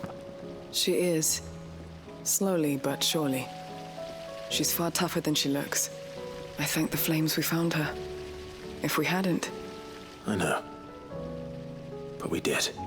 I'm sorry we weren't able to save Chadwick. There's no need to apologize. Without your help, I would never have found out what happened to him. How he fought to the bitter end to save her. To save Hideaway. That's the man I remember. The man I thought of as a brother. I wish I could have met him. I'd like to hear more about your past. If you don't mind, that is. Of course. You already met my former master. She trained Chadwick and I to do two things. Kill and obey. We were supposed to be sold to the highest bidder when the time came. But no bid was ever high enough to convince her to part with us. For years, we were her daggers in the shadows. But we could never quite shake our doubts about the things she made us do. And then, one day, we just couldn't do them anymore. So we escaped. But staying together was out of the question. They would have found us too easily. After so many years of training, the pull to serve was always strong. It scared me to think he might have taken another master, become a dagger in someone else's hand. But even in captivity, the battles he fought were his own. And he died not as someone's tool, but as a hero. Hideaway is proof of that. Bearers can cast off their shackles. And the Cursebreakers will show them how. I'll fight until my dying breath to see it done. For Chadwick, and for all of us. Thank you, Doris. We'll be counting on you.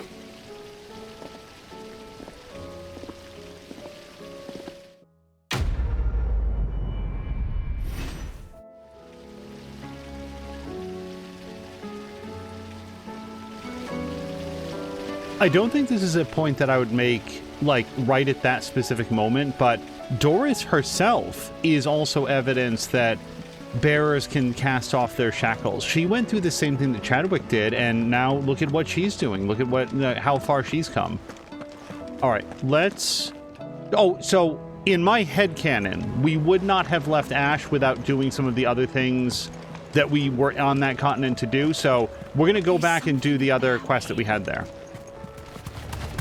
All right, first up is the quest for Herman there, who wanted basically the registry of people, because if it still exists, it could get, and again, I understand how the video game works. I'm just saying that it's what I would want to do first up.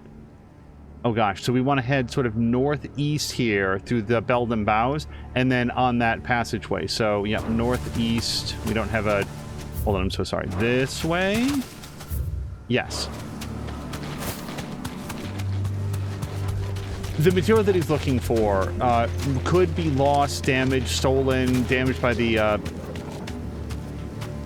elements like weather, whatever, ripped up by a monster, burned for fire to make it fire. Who knows? So this must be the orphanage.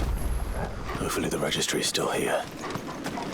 Figured we'd get here as soon as possible.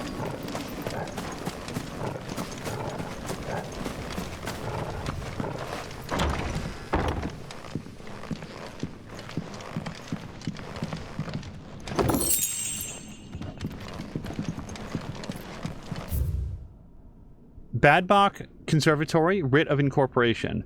The Kingdom of Waloed hereby incorporates this institution, wherein juvenile bearers are to be granted the opportunity to give themselves in service to the state as soldiers. Trainees succumbing to the crystal's curse or otherwise perishing are to be disposed of with all haste. The graveyard is strictly reserved for the uncursed. Bearer disposal within its bounds is punishable by death. Disposed of. Conditioning schedule. Today's exercises will consist of the press yard, 20 sandbags for each duration as instructor shall dictate. The furnace, burn intensity to be gradually increased. Live combat, 1 to 3 hellhounds depending on performance. Conditioning. This is nothing short of torture. Herman wasn't exaggerating. It's a wonder he survived this place. I need to find that registry. I recently learned that my own daughter was among the children turned to stone by the brutal training I subjected them to. I had not so much as thought of her since handing her over to the authorities as a babe, but inquiries with the military confirmed it. It was her. I had been torturing my own flesh and blood, and now I see her everywhere. Today, one of the children smiled at me in the hope of receiving a few scraps from my table. It was her smile, the smile she inherited from her mother, the mother that I killed for giving birth to a bearer. Their ghosts have all come back to haunt me. My daughters, my wife's, all of them. All those children. So many have died at my hand. I can bear the guilt no longer. And so I have decided, tomorrow I too must die. It will be the last order I give those poor wretches. The last torment I subjected them to. I will command them to tear me limb from limb and inter my accursed corpse beneath the white tree whose crooked hands reach to the sky in supplication. And beside me, my shame, my curse, the record of all their names, all those I have wronged. I am of two minds about this. I think that offering them the chance to take vengeance on him for the cruelties that he has subjected them to would be, I assume he, it doesn't actually specify here. We'll just go with he for now. That is very cold comfort to the people who have suffered, but at least it's something. And also, forcing them to commit violence if they don't want to is just another cruelty. This reads like a suicide note. Did the director go through with his plan? There's only one way to find out.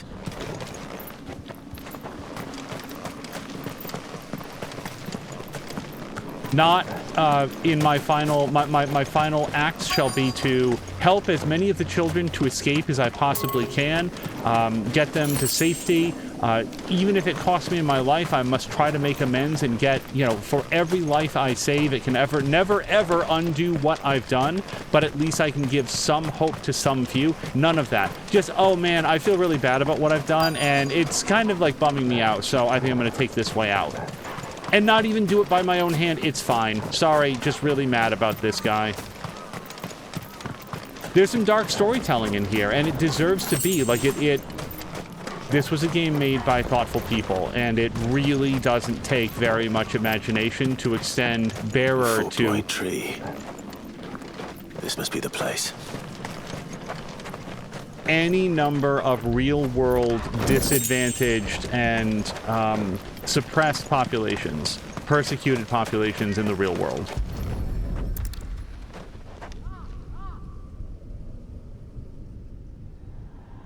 Could he really be buried here?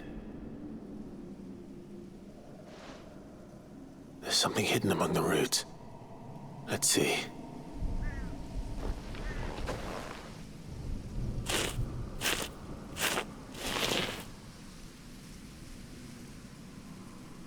This must be the registry.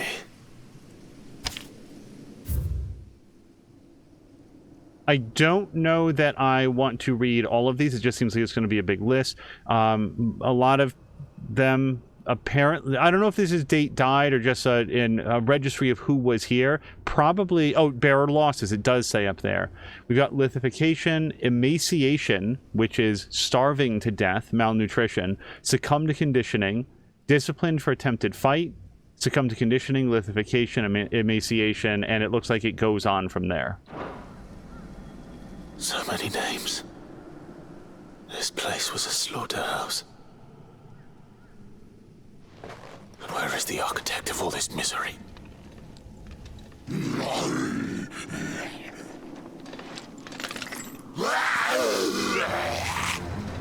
It was only a matter of time, I suppose. This place is cursed.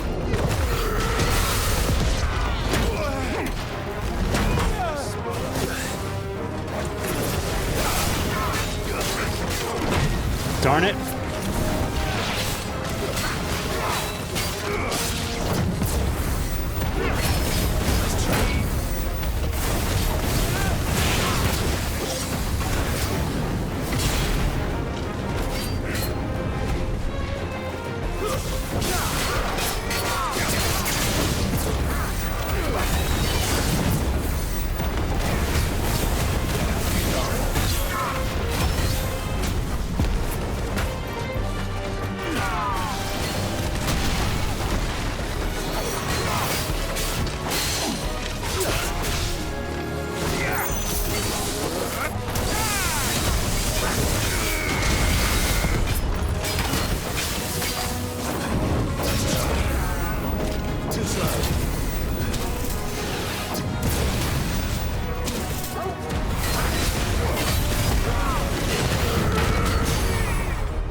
I'm done here. Let's get the registry back to Herman. We're not going to head back to Herman just yet. I guess we're to take that one guy, the sort of like bearded Akashic, was the dude. That's sort of what it feels like. Even though I want to say that the health bar above his head, it said Akashic clergyman, I think it was. But that's not to say that that particular person couldn't have been the, what is it, the superintendent of this school. It's very much not a school, this prison camp. Anyway, let's see if we can, you know what, it's going to be faster if we go through Vittergrays and then just head to the southwest. So we'll just go ahead and do that now. All right, so this one is to see if we can find more information about the book that Vivian wants with forbidden knowledge. Allegedly, we've got a lead right here. Hold on, I always forget the get down button. I'm so sorry. Dismount. Straight home now.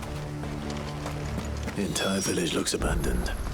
Now, which house would a bookworm live in?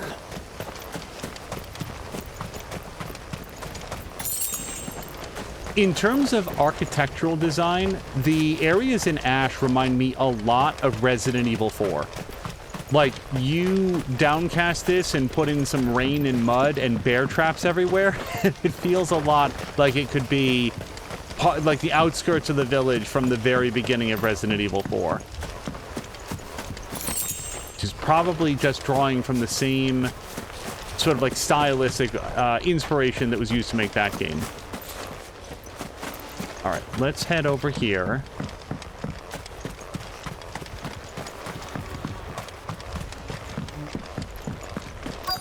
On that note, wouldn't it be amazing if they put in like some subtle little reference, like a well with like a treasure, like a glinting treasure just above it, and to get to Clive, it's worth 2 gil or something. Something that looks suspiciously chainsaw-ish right next to a burlap sack with eye holes cut into it.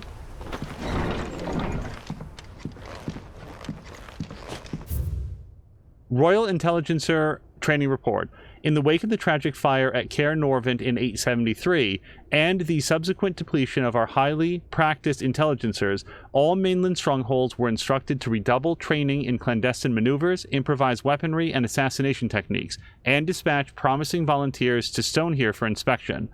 This report details progress made by the stronghold at Garnick in reinvigorating Waloed's ranks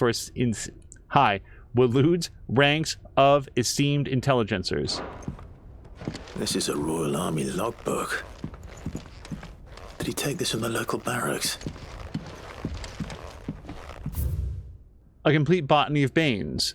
I can't pronounce that, or Tale of Wyvern, which is much easier to say. White of flower and black of root, the latter of which gives out an inky gall when cut or crushed. The tribesmen of Southern Storm prick their skin with oaken needles soaked in such, drawing curious patterns about their arms and legs in honor of their heathen gods. The gall is passing toxicate that a single drop taken by mouth may result in cramps most painful for 5 days and 5 nights, or if applied to a wound, certain death. Should a slip of the needle end a young warrior's life, it is said that his skin print failed to find favor among the heavens. His interests were certainly varied. From a distance. Oh, this is the book that we wanted, or scroll or whatever. Chapter 16, The Fall of the Bearers. The emergence of the first magic adepts was widely heralded as a gift from the gods. Indeed, the title with which those with the gift came to be commonly known is most likely a contraction of bearer of heavenly blessing, the wording used by the tributes of the time. Those born with the blessing were lauded as living crystals and granted high office and plentiful reward for their status as chosen ones.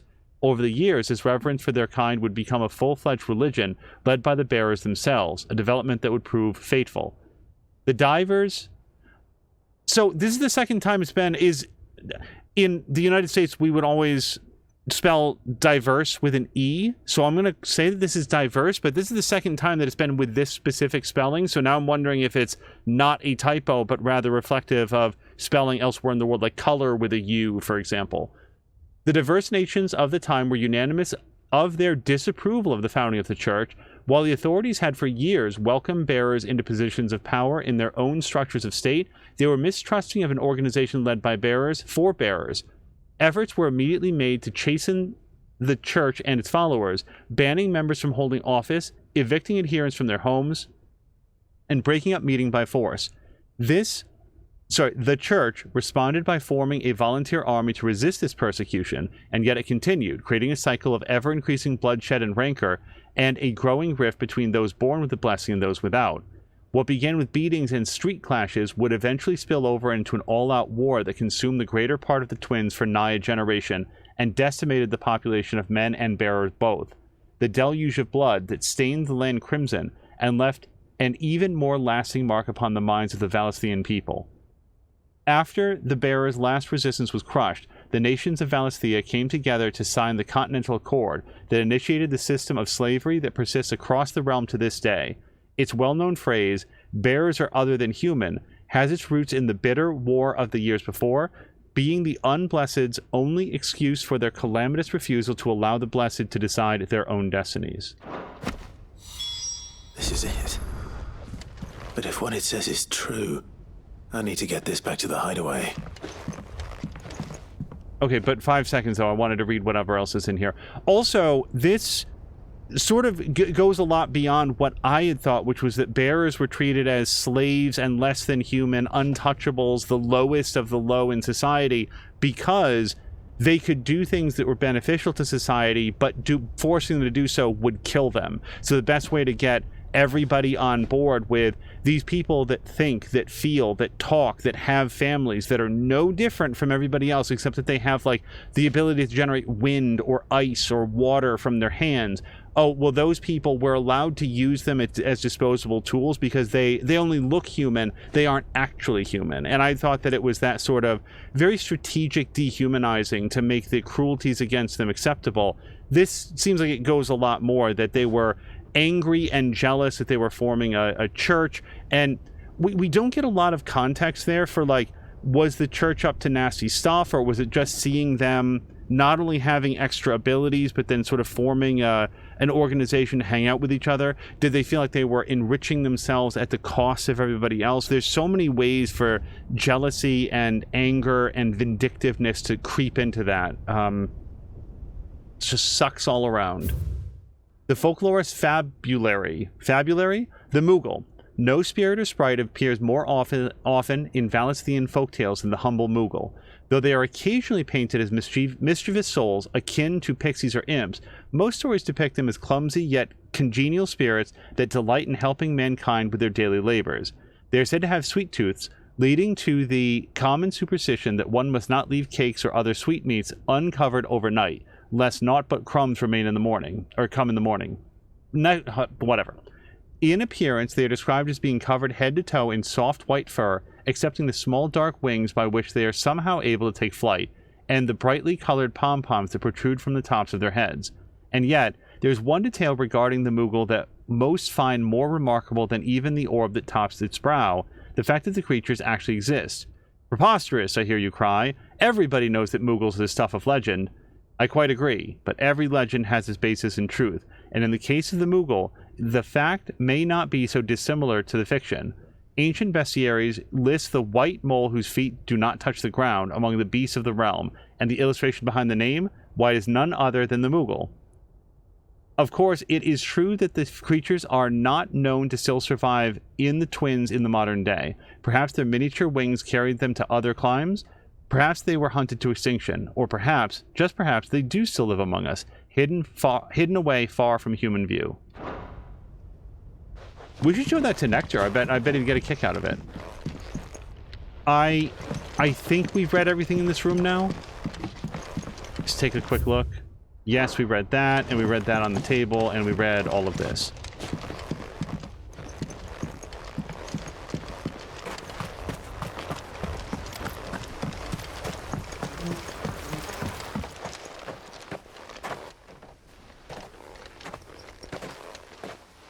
Leaving so soon, stranger? We've been watching you. From a distance, so to speak. Subtle. I know who you are. Then we need not waste time on introductions. Hand me the book. Leave it in our care and return to your life. Your care? Do you mean to burn it or bury it? That is not my decision to make. But by one means or another, its contents shall be removed from the common record. Then I'll have to politely refuse.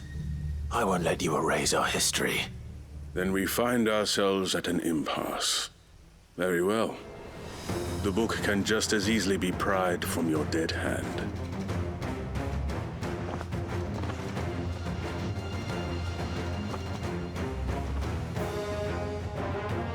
Let's see, shall we?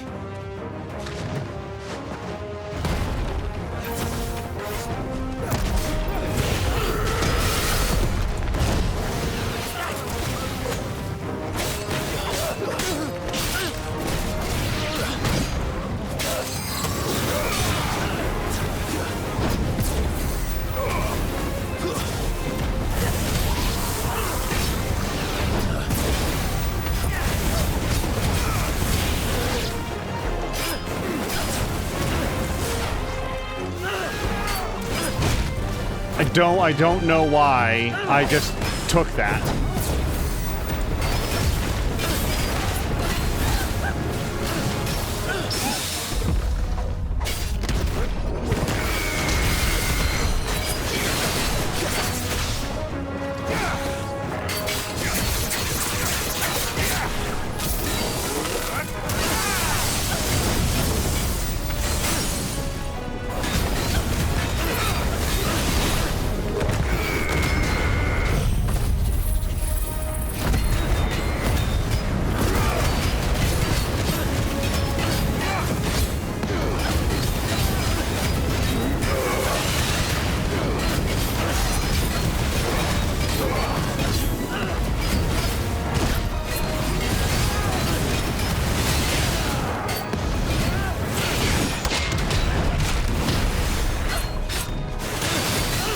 I don't know why I can't move. What? Something has gone very wrong. Okay, now I can move.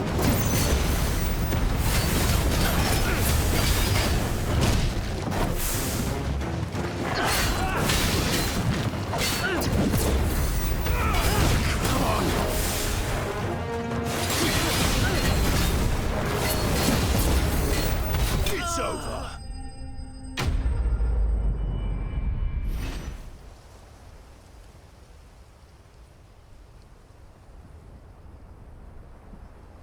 Impressive. But we have other means.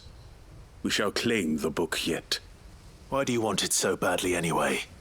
It lays out in no uncertain terms the vanity and avarice of mankind. It tells the shameful history of the persecution and oppression of a gifted few by a giftless many. Would you say that this interpretation was correct? I don't know. You don't know. Your sword may be sharp, but your wits are dull. So let me answer for you. There is no correct interpretation of history. That a series of events took place may be proved beyond a doubt. But there can be no single, immutable explanation as to why they came to pass. It is a question of numbers and of belief. If enough people believe that a set of events occurred for a reason, that belief becomes the truth. So you're trying to control the truth? We are trying to protect people from themselves, from knowledge that would bring them naught but pain. That is all. You may keep the book, for now. The world is small. We shall meet again. Until then. Wait! Damn it. Let's get this back to Vivian. Perhaps she can explain what that was all about. I think I'd also like to talk to Mid about inventing a printing press real quick. Feels like maybe we want to have some copies about this that they won't be so easily be able to destroy. There is a prize over there, but I think that we're going to travel back to Vivian.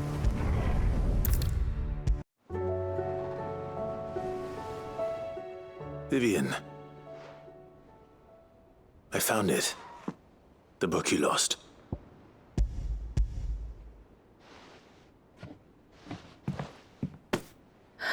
You found it. Thank you, Clive. Even though I asked this of you, I was not entirely sure it would be possible. I feared the executors had seized every copy. I met with one of these executors, and I convinced him to let me keep it. He told me something. That the truth is just a matter of collective belief. And that if enough people believe a lie, that lie becomes the truth. It does. But it also means that the truth is not immutable. That it can be changed. Provided that those who wish to change it can convince enough people that their perspective is the correct one. As the sad history of the bearers proves. You said that the book inspired you to become a scholar. It did. Or its author, rather. She was a heretic, you see. A firebrand and a dissenter. A gallows stood ready for her in every corner of the realm. And by shunning society, or perhaps being shunned by it, she stumbled upon a truth so potent that an entire realm trembled at the prospect of its utterance. I, too, have always felt somehow set apart from the world of men. A stranger to my own species. She taught me that my solitude was not a curse, but a gift. And that, though my journey to the truth might be a lonely one, what I found at my destination would be more than worth the cost. Do you still feel that way? That you're not one of us? Honestly, I'm not entirely sure anymore.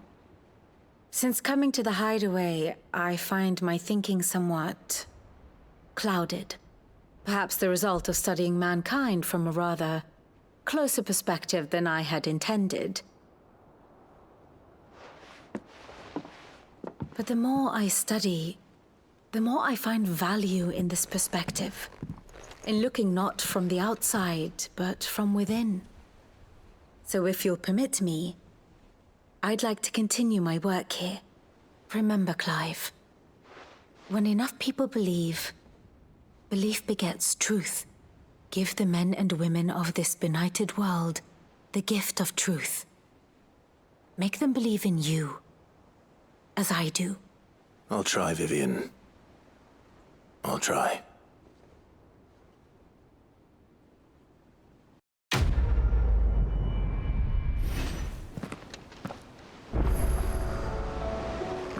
All right, and we have one more stop to make upstairs, and then a bunch more side quests to look into.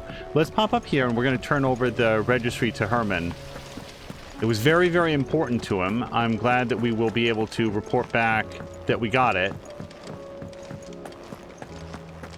And that we were able to, I think, once and for all, put down the person that was running that whole, like, charnel house situation.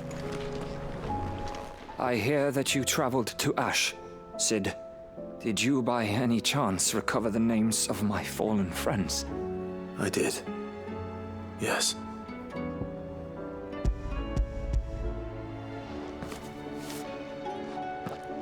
If I may? The bearer registry.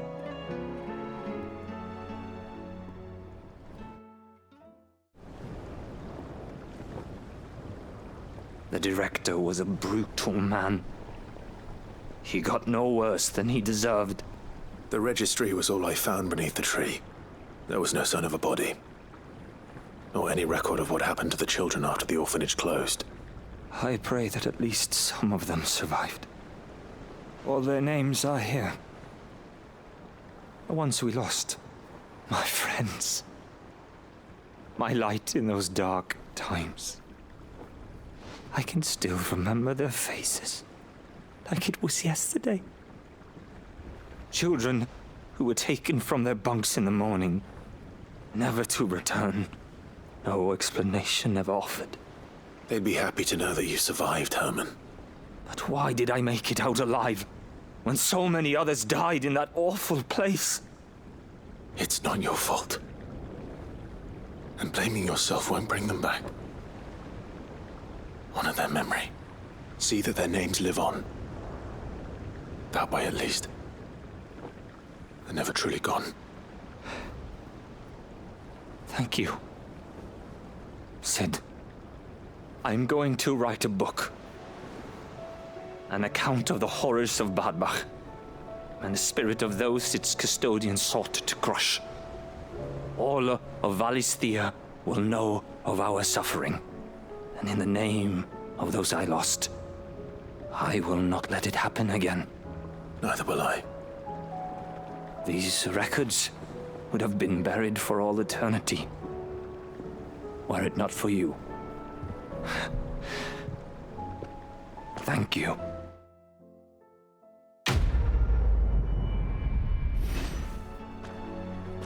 See, what I was thinking was Herman, like, he was experiencing a lot of survivor's guilt about, like, why was I the one that survived? And it feels like one thing that might help put that into perspective is what Herman said to Clive there at the end.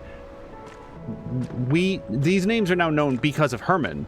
Clive might have went and gone to go get them, but Herman was the one who knew where to look. He's the one that knew the story. If there had been no survivors, the horrors there would never have been uncovered. And now he has what he needs to tell the full and complete story, along with corroborating documentation. It's something to focus on in terms of, like, putting everything into perspective. So I just wanted to share that. With that said, let's head out onto the next part of our quests. All right, and Torgal has waited long enough, so we have come to the place that he wanted to visit.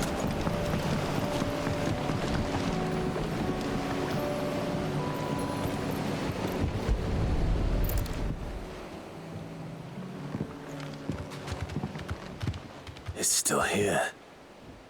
After all these years. A lot smaller than I remember. And you're a lot bigger. You might have to swim, boy.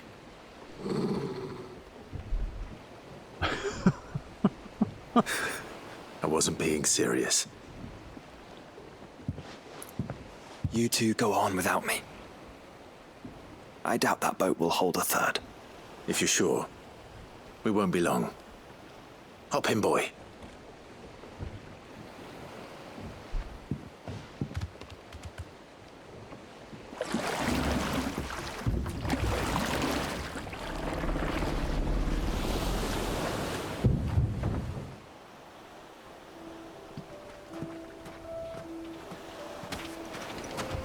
This place hasn't changed at all.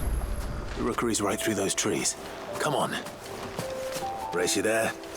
I bet I could still beat you.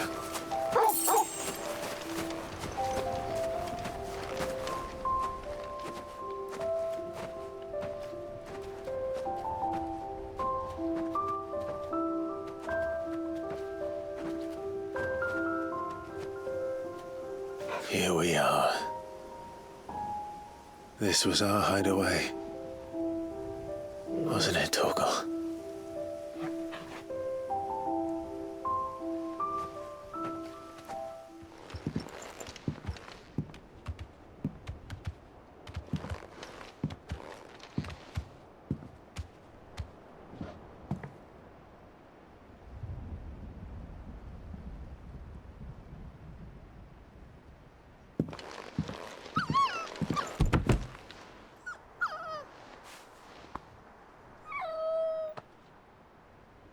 Coming here helped me to forget who I was. Or wasn't. Prince, shield. Son his mother could love. Had I been any one of those things? Perhaps.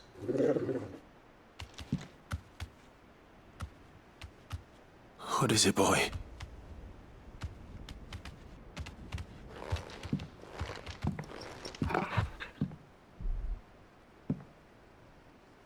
This is all from the castle. And Phoenix Gate. Did you bring these here?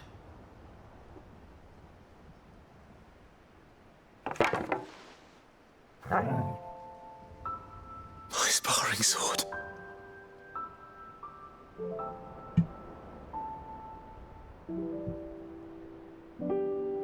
Well. You never stopped looking for me, did you, boy?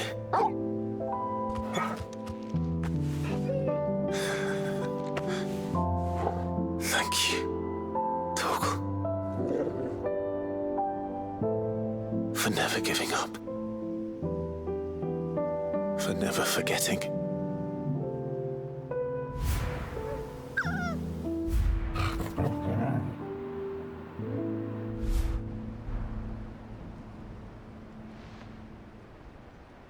Let's take this with us, shall we? So I don't forget either.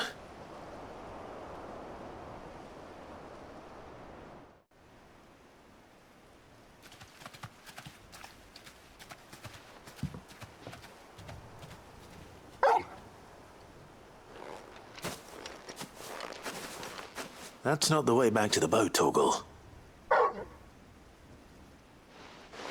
All right. I'm coming.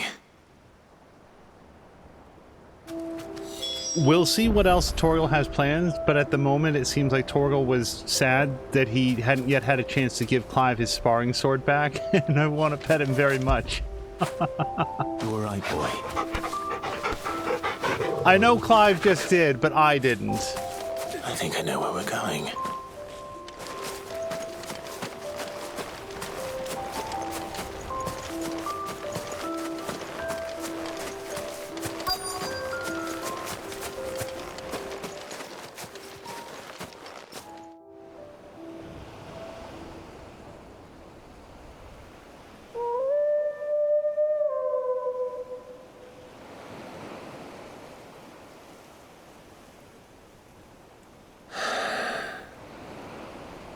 People always talk about the importance of putting the past behind you.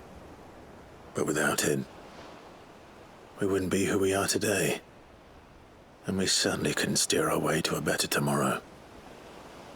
Come on, Torgal. Let's go home.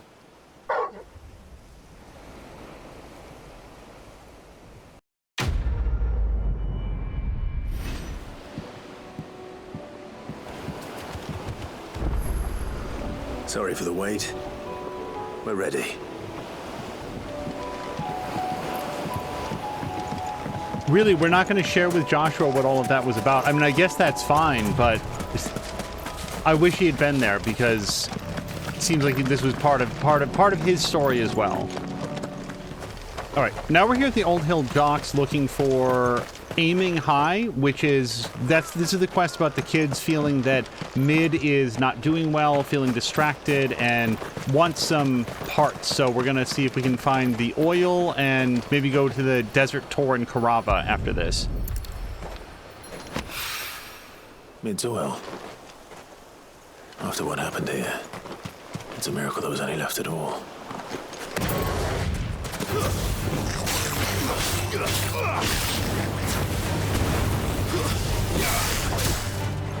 Okay, don't worry. We'll bring you right into the fight you want to be a part of so badly.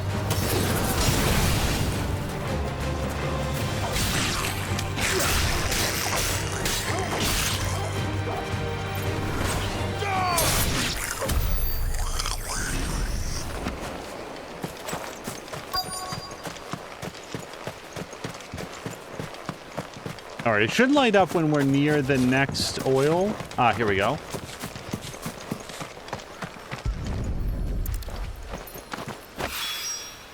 This should be enough. Okay, anything else? I don't see anything in the immediate area. We can wander for a bit, but why don't we go see if we can defeat a desert tour in Carava next? Here we are again. Carava. If you were a tortoise, Torgal, where would you hide? Probably about 80 meters in this direction. Also, this is just in the outskirts of Dravist, which is that blacksmithing village that, what's his name? Blackthorn came from.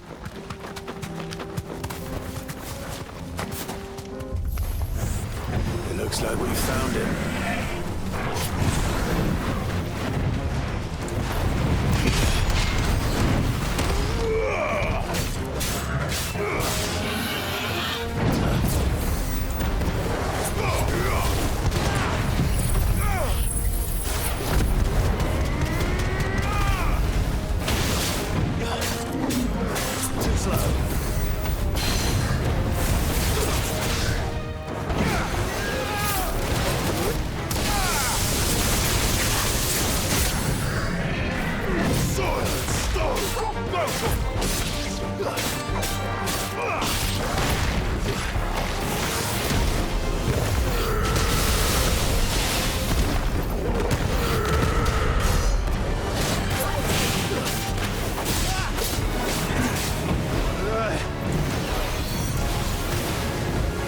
Ow.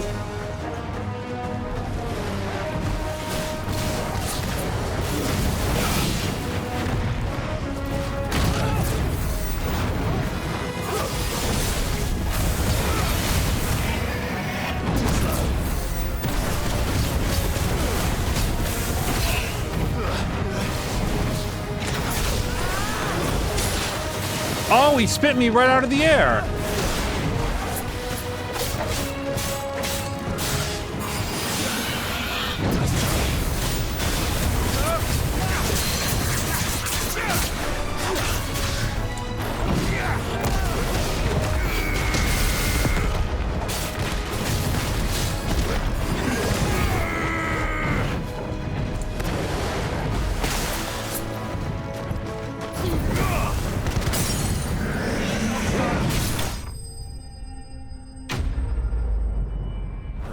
Materials to Mid so she can finish her prototype. All right, yeah, let's head right over there. Maybe we can get this very quickly before we go. I know it's not going to be much, but if you can see a treasure, and man, it's right there. It's just walk a short distance. Okay, 3 desert roses and whatever this is. Okay, now we can go back to Mid. Mid, tell me this is all you need.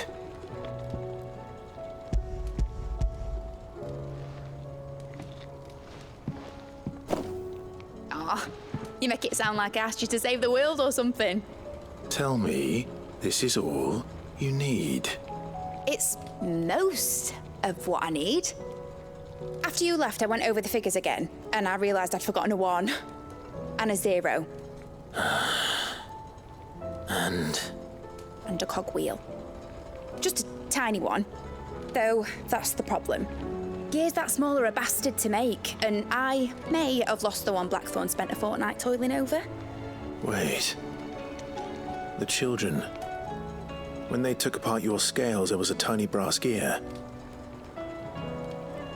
Now that I think about it, they didn't use it when we put the scales back together. The young'uns? But why would the... You know what? I don't want to know. I'll keep working on the model. You go and find that cog.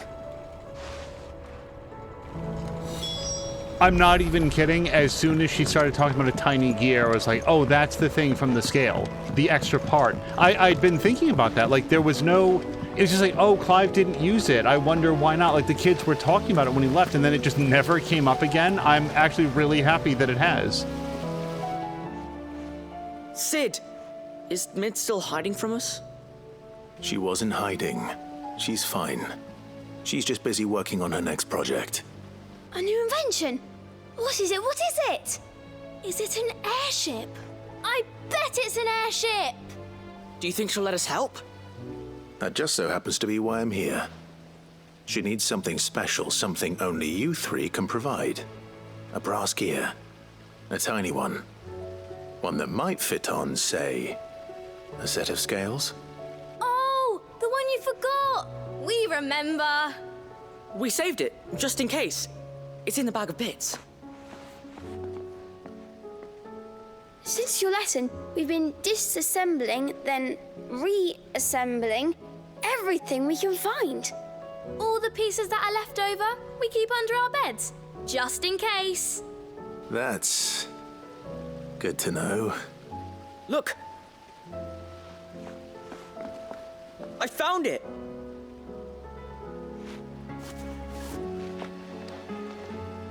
Is that all? Just the gear? We have more parts if Mid needs them. That's all for now. But I'll let Mid know about your hoard. Just in case. Thanks, Sid.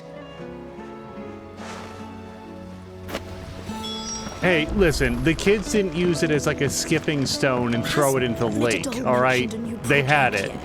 Even if they've been breaking everything else that has an assembly part, hey, we got the thing that Mid needs for right now. Well, did they have it?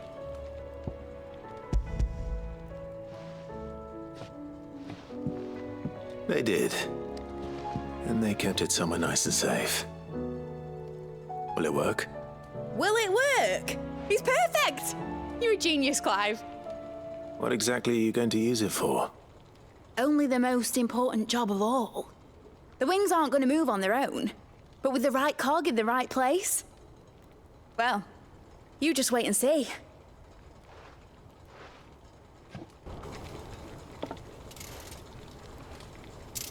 That should do it.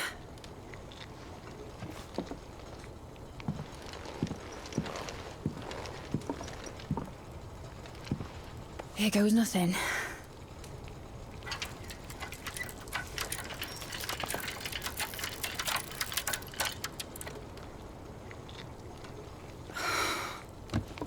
Titan's tits. It wasn't supposed to fly, was it? Of course it was supposed to fly. Wouldn't be much of an airship if it didn't. Honestly, these bloody engines are driving me mad. I was so sure this would be the day she soared. The mithril engine was made to make dreams come true. But maybe this is one dream the world's better off without. Show folk how to take flying. It won't be long till they're raining death down on each other. People will lose their homes. Children, their mums and their dads. Like I lost mine. I'm sorry. So am I, Clive. So am I. Sorry that I have to choose. Do I follow my head, or do I follow my heart?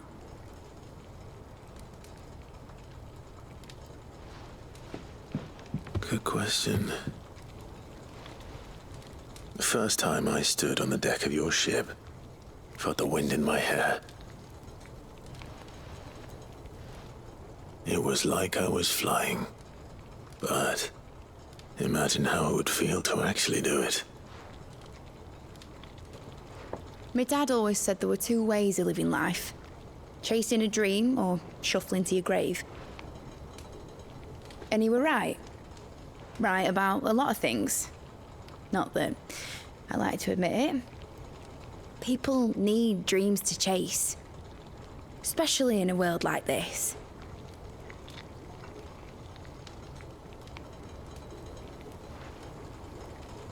Right.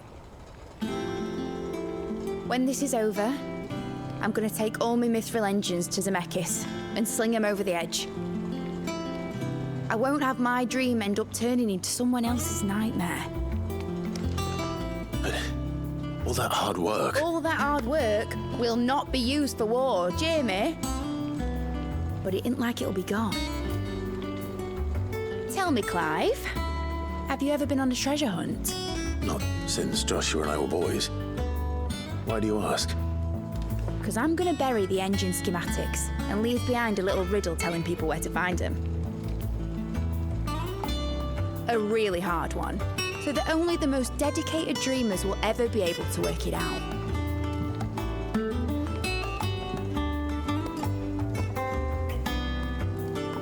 Ooh, I can picture it now. Some daft general squinting at the words with a gormless expression on his mug. Like that one, yeah. Right.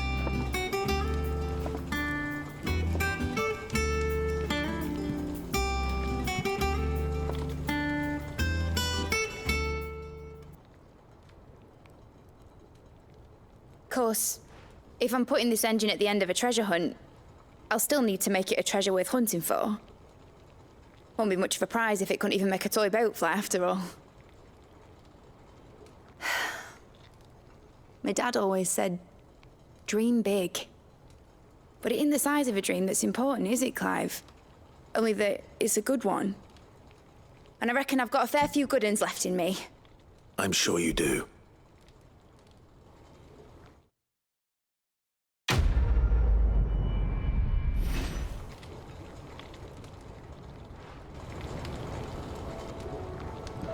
What shall I do with your model? You spent a lot of time on it. We both did. What, that old thing? Not healthy to cling to your failures, Clive. They'll weigh you down, you know. Sound advice. Still, I suppose my prototypes will probably be worth a fair bit when I'm as famous as Bart's the Builder. Seeing as you're always strapped for coin, suppose I can give it to you. Just make sure you get a good price when you do come to part with it. I'd say that was up to you as much as me. Okay, Mid is just, she's so full of ideas. If Clive had never dwelt on his failures, he never would have met up with Sid, never would have met, reunited with Joshua. Like, failure has defined a huge amount of Clive's life, so I just wanted to say that. Now, that said, her position on destroying the mithril engines because someone someday might use them for evil, I mean, it's got some real-world corollaries, like the person who found out about penicillin and then destroyed it because saving too many lives might someday result in overpopulation. What the fuck are you talking about? Sorry, that's really, really annoying. Listen, it is her invention. Like, she gets to do with it what she wants, and if she wants to hide it because she considers the potential downsides to override the good sides, so be it. I really, really would have liked Clive to have pointed out that faster ships and faster modes of transportation might yield emergency evacuations from danger zones, food deliveries, medicines, and other medical care for people that are in distress, getting people where they need to be more quickly. It doesn't only ever have to be used for bad things. Almost anything can be weaponized to hurt other people, but it is in the ways that we employ them that speak to our values as a culture. You can't necessarily dictate the values of the culture. What you can do is say, here's 1,000 good things that you can do with this, and I urge you to do them first. There are exceptions to every rule. I'm not condemning mid. This was really annoying, it's that Clive really doesn't make any sort of case for why her mithril engines would be usable for so many good things, so much good. But let's just see if she's got anything else since she's got the multi-bubble over her head. You're not leaving already, are you? I'm going to say this. I mentioned it before. I'm not going to attempt to do a mid. I just can't. She's way, way outside my vocal and like talent range. Yep, nope. Couldn't you have chosen somewhere a bit more down to earth for your chat with Ultima? Then I could have come with you, finally made a name for myself, instead of sitting on my arse while his imperial fancy pants gets all the glory. Make a name for yourself. Without the Enterprise, we wouldn't have saved Jill, wouldn't have made it to Ash, wouldn't have escaped from Stone here with our lives. None of this would have been possible had you not followed your dream and kept your promises to Sid. Now I must keep mine. You better bloody I'd do and all. Sorry, I would never, ever be able to deliver that line. Or I'll be having his name back. Give it to Gav, maybe. Or Jill. Definitely Jill. Enjoy it while you can, Clive. Because once that crystal's cracked, I'm going through with my plan. Won't be easy turning my back on a dream I'd chased for so long. But you know what the best thing is about dreams, Clive? They're never in short supply. We keep talking like I'm the only one ever to have set her sights on the skies when there might be someone up there already. Imagine that, eh?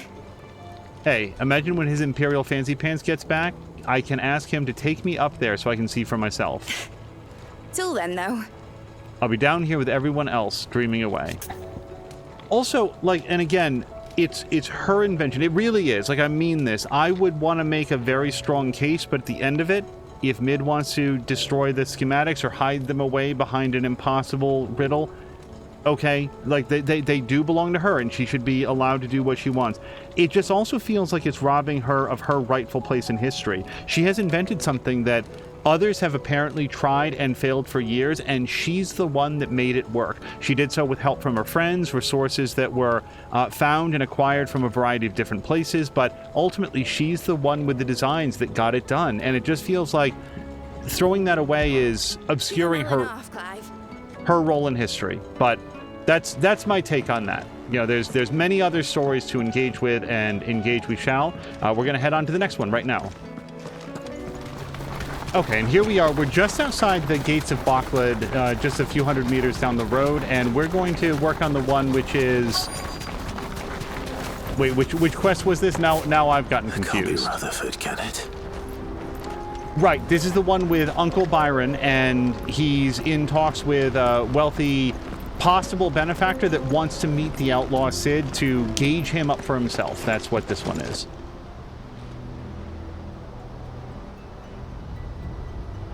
Turncoats and cowards, the lot of you! If it's a fight you want, it's a fight you shall have! Allow me. I don't need your... Please, Field Marshal, oblige him. This won't take long. You're right. It won't. Men, finish him.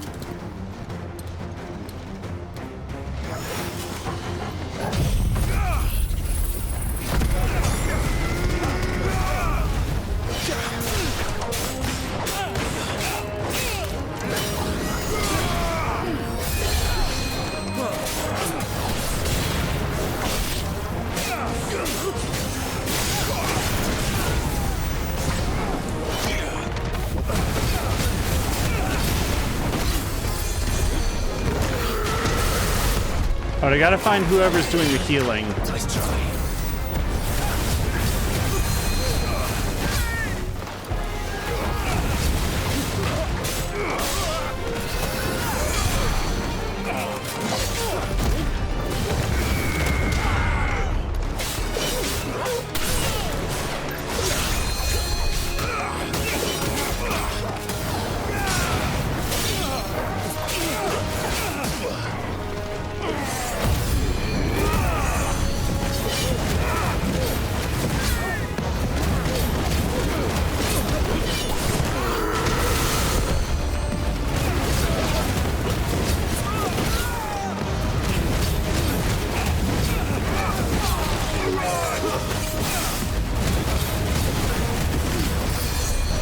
Okay, this is one of them for sure.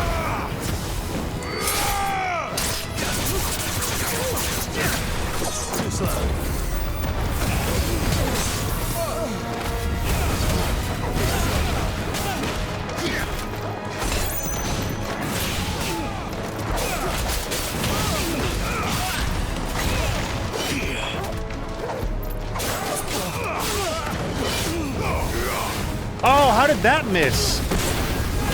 It's really bad at that.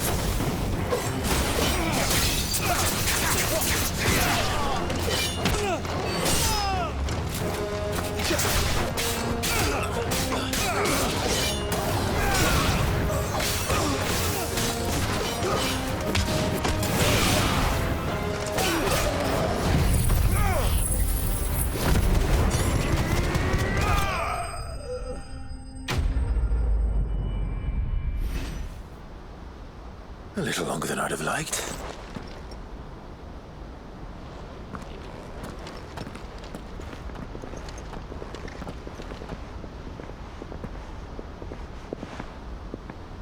Field Marshal Havel, I presume. Are either of you injured? No, my lord. You arrived just as our escort turned on us. Fucking traitors. I'd heard reports of soldiers in the outlying regions abandoning the oaths they swore.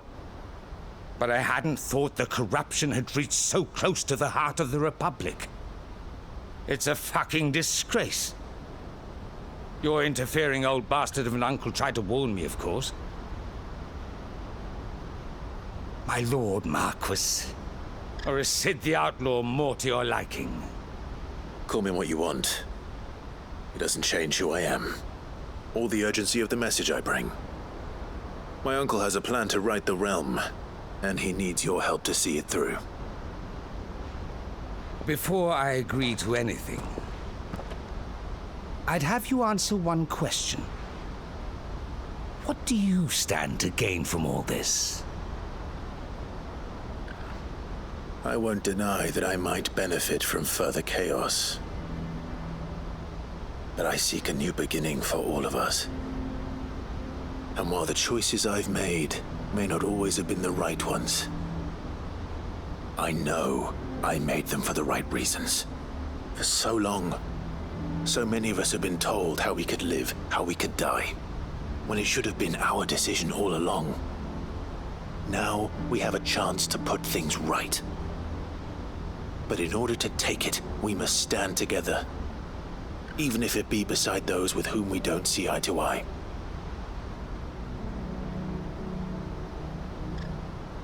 Certainly not the words I expected from an outlaw. But perhaps your uncle was right. You are no ordinary outlaw. I'll never hear the end of this. All right. I'll start by ordering my most trusted guard to bring the Dhalmekian fringes under control. Next, I'll make contact with my counterparts in the Imperial Army and see if I can't convince them to try and restore order in their own territory. Thank you, Field Marshal. But they are not the only ones we will need to convince. What do you mean? I don't doubt that I can bully some sense into a few generals. But those they answer to require a different kind of persuasion. And when it comes to honeyed words, well, we will need an envoy. One who can court even the most stubborn of statesmen. You, perhaps? I'm flattered. But I'm no diplomat either. And I have other problems to attend to. What we need is a skilled arbitrator. And I may know just the person. Is that so? And would he happen to be an outlaw too? Of a different kind, perhaps. Well, beggars can't be choosers. I suppose we'll all have to find a little of the outlaw in ourselves if we're to make it through this. Very well. Send your man to me right away. I shall. Is it Lubal, do you think? The guy from Dhalmekia? The guy that got chased out? My lord Marquis. Your lord uncle bade me escort the field marshal to his manor in Port Isolde. and I will see that my associate joins you there. Very good, my lord.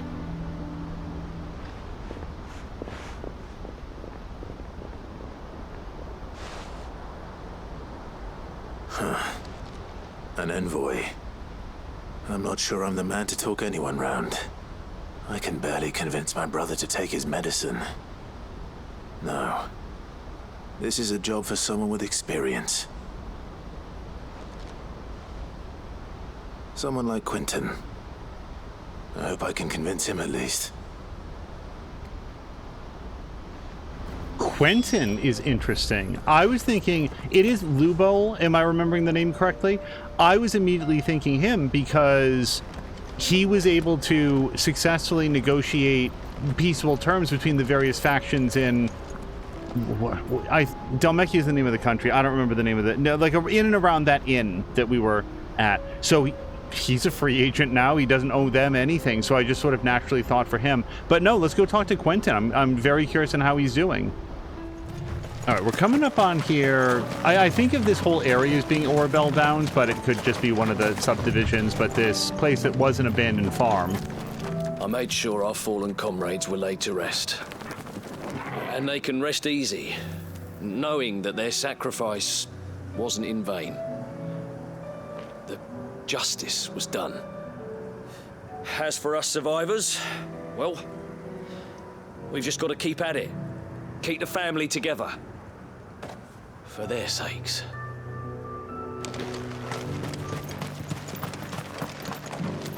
I'd have followed Quentin to that manor if I could have done, and I'll keep following him now. Wherever that surly bastard cares to lead us. Quentin's gonna build us new Lost Wing, and I'm gonna help. Okay, Lost Wing, I guess, is the area that they're rebuilding. Quentin, I have a proposal for you. Do you now? Something tells me you'll be asking more of me than a cask of Gotand gold. Go on then. Propose.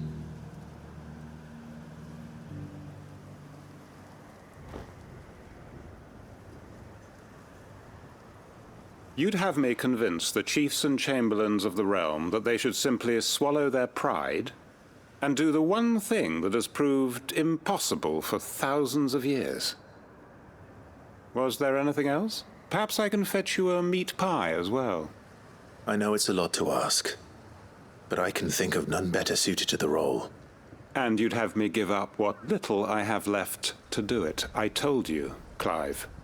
The people of Lostwing are my family, and I cannot abandon them. You'll have to find someone else. I'm sorry to hear that. So am I. And why might that be? What he's asking. How's it any different to what you've done so far? They want you to speak for those who can't speak for themselves. That's what you do best. If it's the vineyard you're worried about, we'll see that the grapes are picked and the tons filled. You know we will. It's not that. Then what is it? You said yourself we're family. Don't you trust us? You know that's not what I'm... Then what are you saying? That only we are worth saving? Why turn your back on everyone else? You convinced us we could build new lives for ourselves, and if you can do that, who's to say you couldn't convince the entire realm? A stirring argument. I fear that any rejoinder I make might fall somewhat flat by comparison. So you'll join us? Where do you need me? Field Marshal Havel will want to speak with you in person. He's currently in Port Isolde. I can arrange for a party of Cursebreakers to accompany you there. That would be very much appreciated. I hear the roads are far from safe these days. Hopefully not for long. My uncle will want to know that his plan is taking shape. Any statesmen we speak with are liable to resist our entreaties if they feel that what little power remains to them is at stake. They must be dealt with skillfully. I shall not repeat the errors of my past. Oh, wait, I wanted to do the fast travel. There we go, sorry.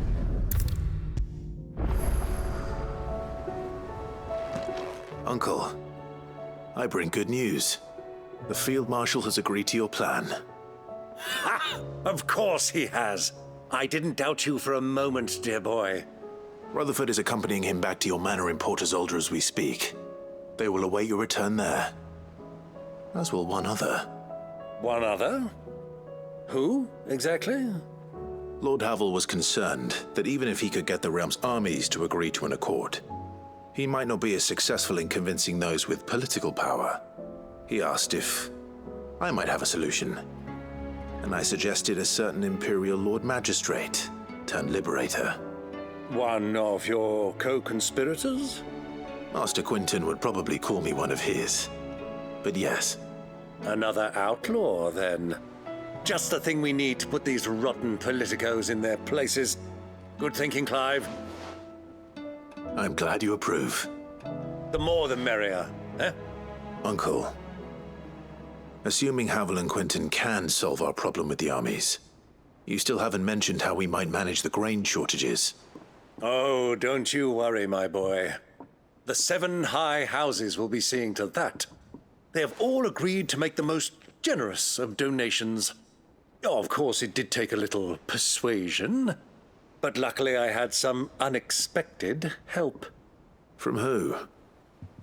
Why, you, my boy. Rumor has it that you rescued the Lady Ariane's head steward Rockford from a horde of bloodthirsty bandits.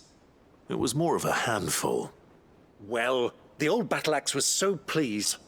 She had a shipload of talents delivered to my private docks by the next new moon. And when the other houses saw the parsimonious old crone's purse strings finally loosen, they as good as tripped over themselves in the rush to follow suit. I'm happy to hear it. Now, I must be getting back to the manor. Join us there at your earliest convenience, would you? Of course, Uncle.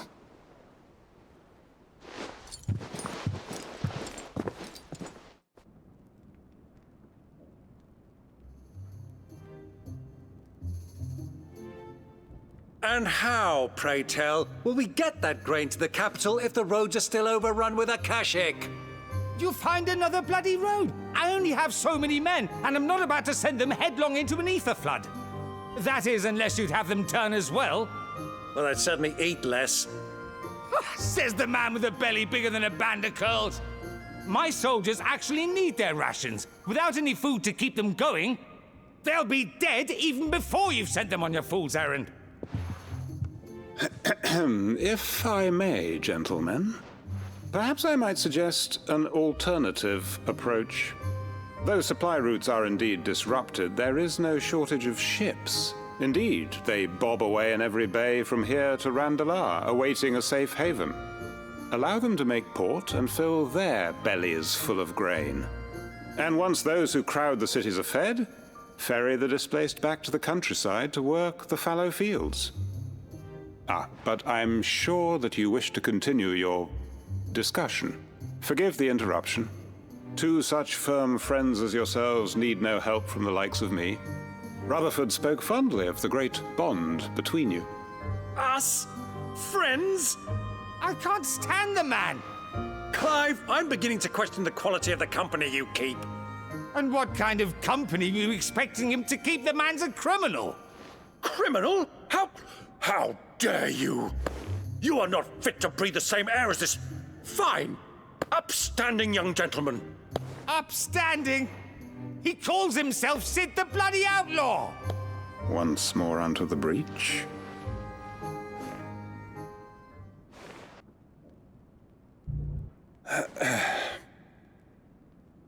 Shall we begin again? What we seek here is not to create a new nation, nor to claim the thrones of those that already exist. We wish simply to bring stability to the realm that mankind might weather the current storm. And to do that, we must convince those in power, the generals, the statesmen, the nobles, that our cause is just. There will be disagreements, yes, and I imagine some resistance, much resistance. But we cannot let that deter us. If we show them the path, show them that we walk it ourselves, then I am confident they will follow. The fate of the world lies in my nephew's hands, but the well-being of her people lies in ours. And we must not squander the chance that Clive has given us. Uncle Byron, aye. Now, with that settled, let's move on to the signing of the Accord. For what great moment in history hasn't been accompanied by a little ceremony?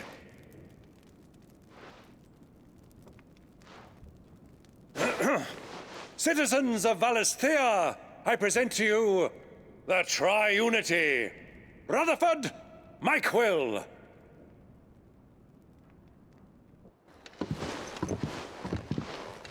Well, my boy, the stage is set.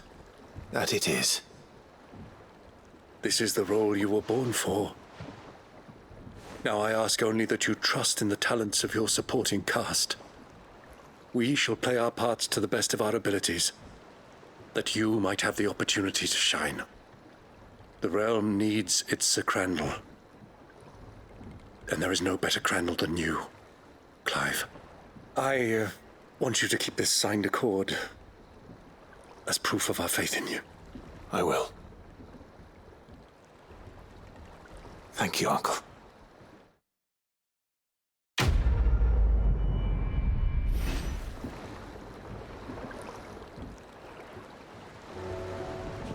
Again, the world building in this is just truly, it feels like it's second to none. Just the amount of thought and effort that they put into, like, it's not enough to just save the world. It's what does that look like? Rebuilding the infrastructure and stuff. I don't know. I just really like the fact that there's a quest here, optional though it is, to have this conversation and to see smart, savvy people for the benefit of their countrymen and the other countrymen, trying to make a way for this to all come back together if Clive and his friends are successful. That's not enough to stop the crisis, it's to start repairing the damage. I also think that this is going to be a good place for us to call it for this episode. We've done a lot of side quests. This is probably going to wind up being a fairly long one, but I'm really enjoying this storytelling, and we have yet more side quests to do in the next episode, so we'll pick up there. Thank you guys all so much, and we'll catch you in the next one.